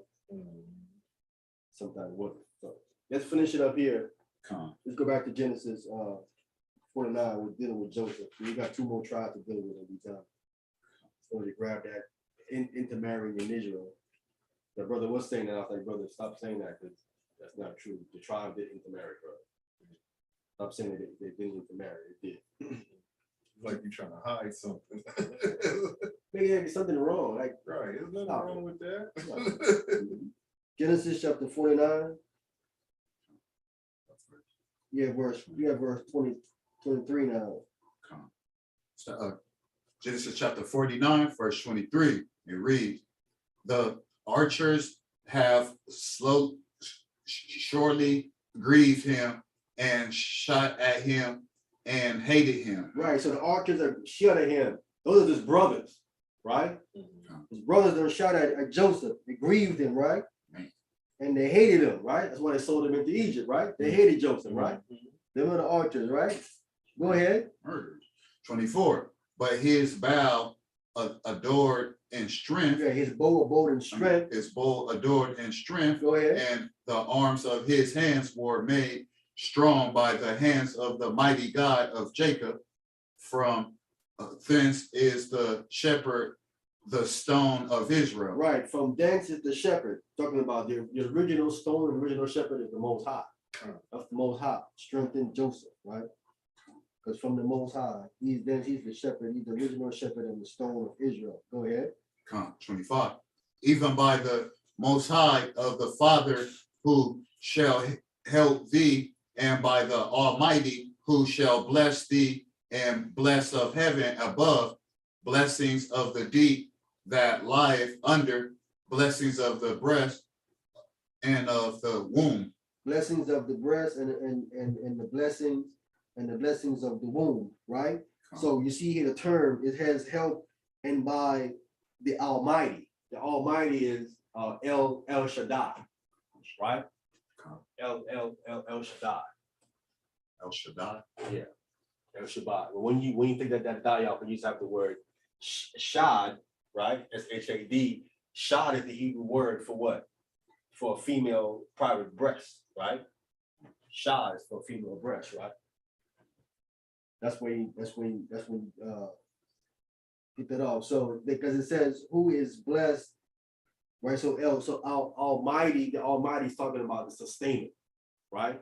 He provides everything that you need, right? So again, when you just have the shod is the breast that feeds the baby, supply what the baby needs, I found nutrients, right?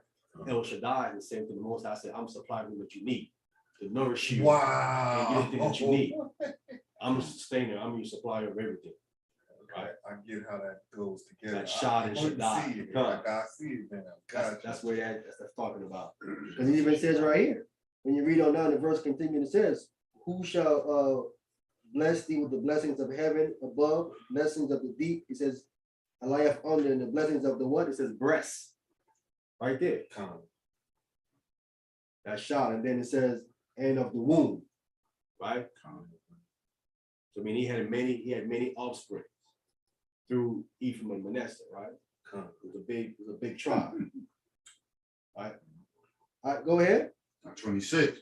The blessing of thy father have prevailed above the blessings of my progenitor unto the utmost bond of the everlasting hills.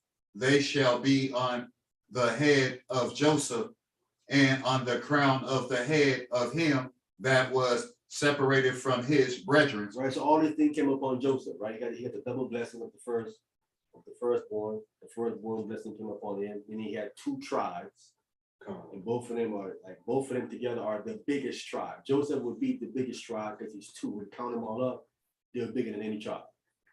Ephraim and Manasseh together are bigger than any other tribe. They actually come from one tribe. So the blessings of him you see here fell upon Joseph. And even one of his sons, they became the head of the northern kingdom. Ephraim. Right? And then we have the most famous Ephraimite is Joshua. Right? He was blessed with Joshua, the most famous Ephraimite, come from Ephraim. And Manasseh was like the biggest because he was on both sides of the land. And so we see all the biggest blessings coming through Joseph. Yes, sir. Joseph, coming from Ephraim, created his own tribe. I mean, not created his own tribe, but got his own tribe. Who? Joseph. He's a tribe himself, but he got a blessing of the firstborn. So he got split into two tribes. Right? The house of David and No, Ephraim and Manasseh. Right? Because it was two. Can we get that in can we get Joshua 14 and 2? Joshua chapter 14, verse 2.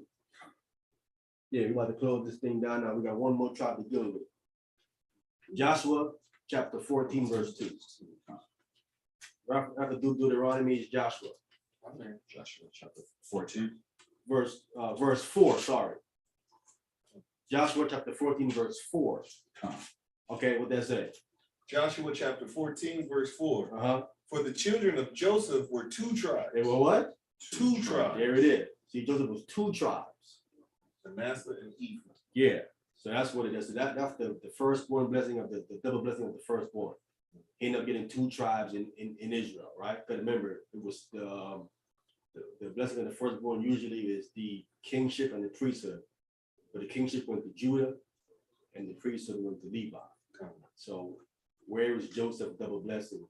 It's right there. You just read it. They were two tribes. It became two tribes.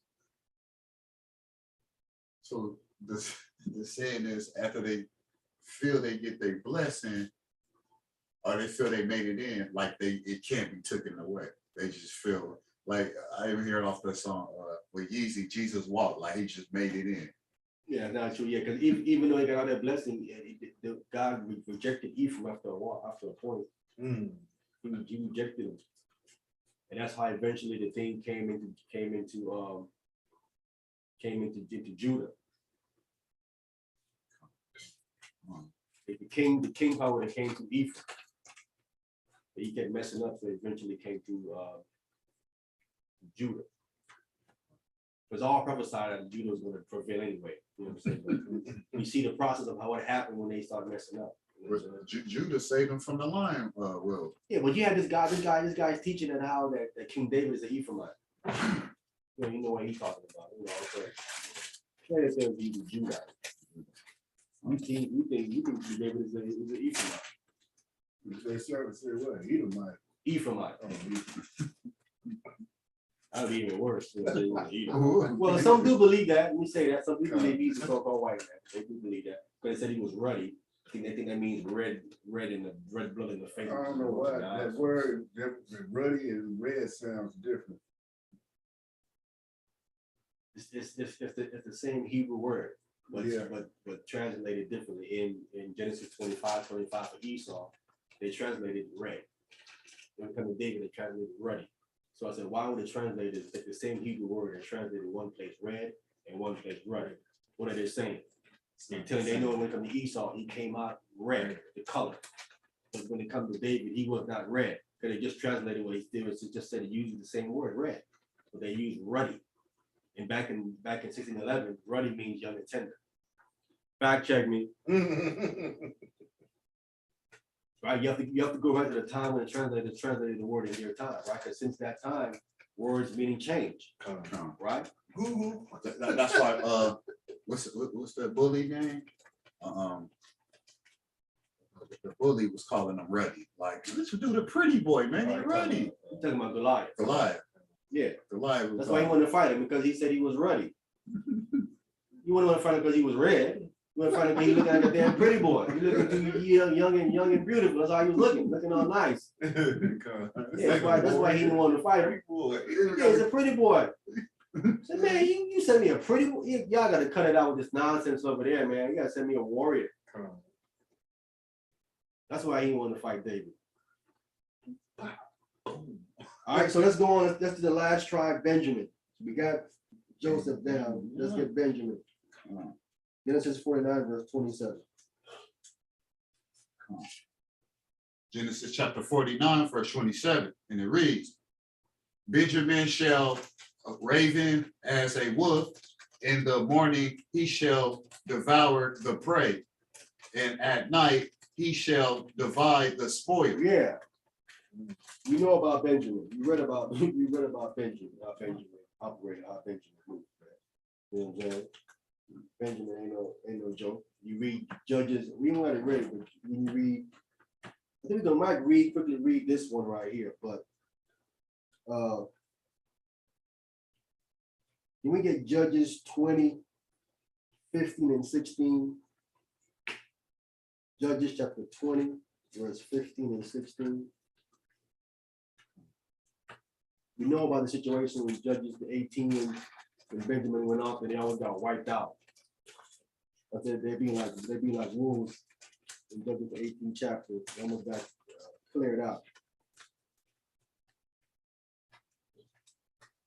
Judges chapter 20, verse 15 and 16. Judges chapter 20, verse 15. The children of Benjamin were numbered at that time out of the cities 26,000 men that drew swords, besides the inhabitants of Jabin, which were numbered 700 chosen men. Go ahead. 16. Amongst all these people,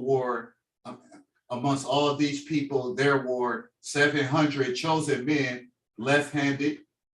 Everyone could sling stones at and a hair breadth and not miss. Right. So it's interesting how, it's interesting. Again, this is a characteristic of this tribe, and you can have narrow them down. Oh, Benjamin is called son of the right, but they were left-handed throwers. Wow. They were left-handed throwers, right? And can hit their mark. They can hit their mark, right? They were. I think another verse talks about them as being even-handed. Wow. They can, right? Not even-handed, meaning that they don't throw it with this hand, meaning that they throw with this hand, and then they can probably shoot with this hand. Accurately, whatever they're throwing and shooting at, whatever hand it is, it's accurate. Right? They would consider both handed when it comes to things.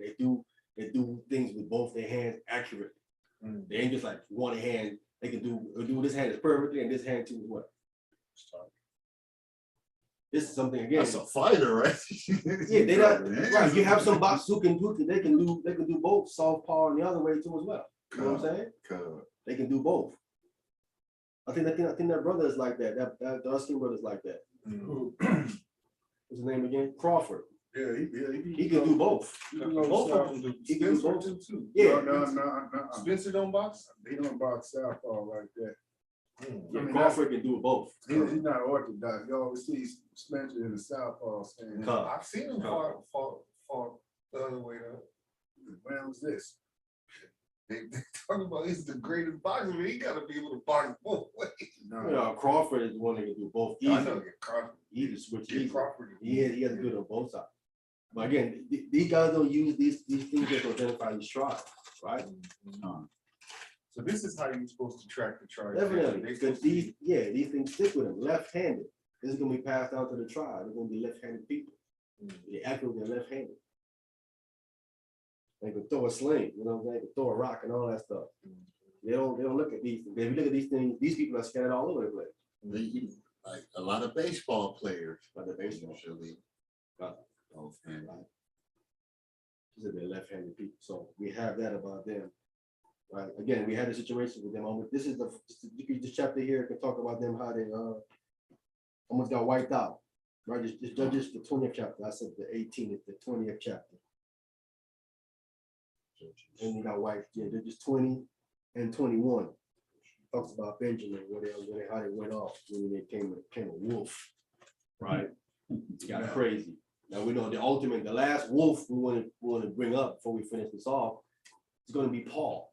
Paul is a Benjamite, right? In the beginning, Paul was a wolf, right? He attacked Hamashiach Yahushua's congregation, killing them, locking them up, men and women. He didn't care.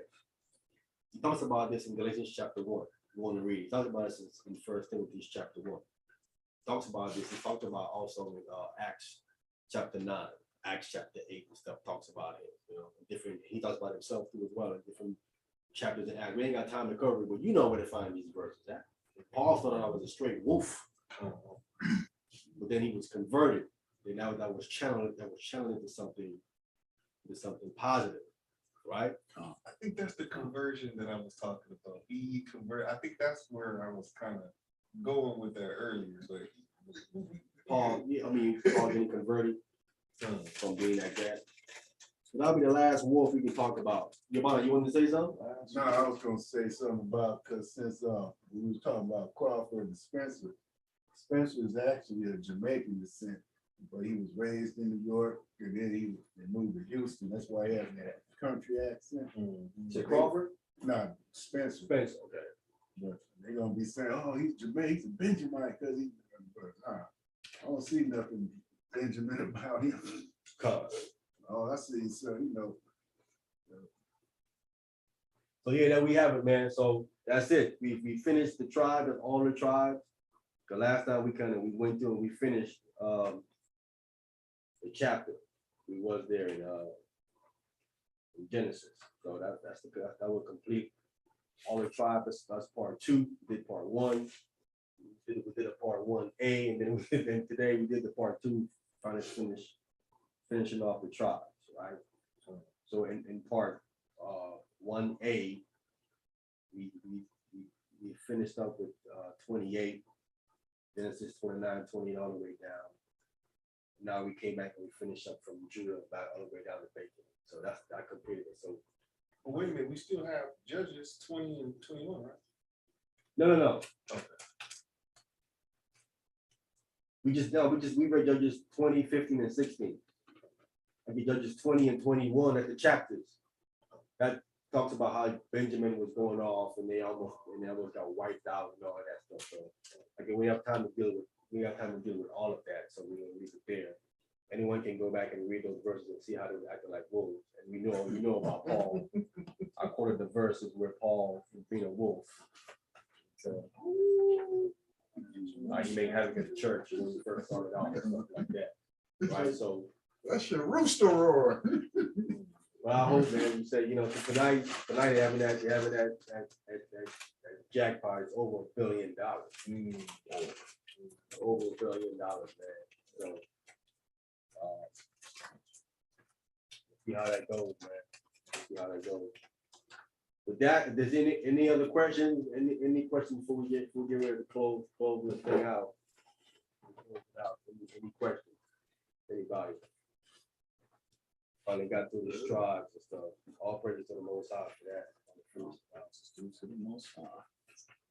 All the build up, the more information, man, you gotta have certain things down and out the way to get it stuff. All right, so we have no other questions. Okay, with that, man, I want to thank everyone for coming on. Get ready to close this thing out on the YouTube side.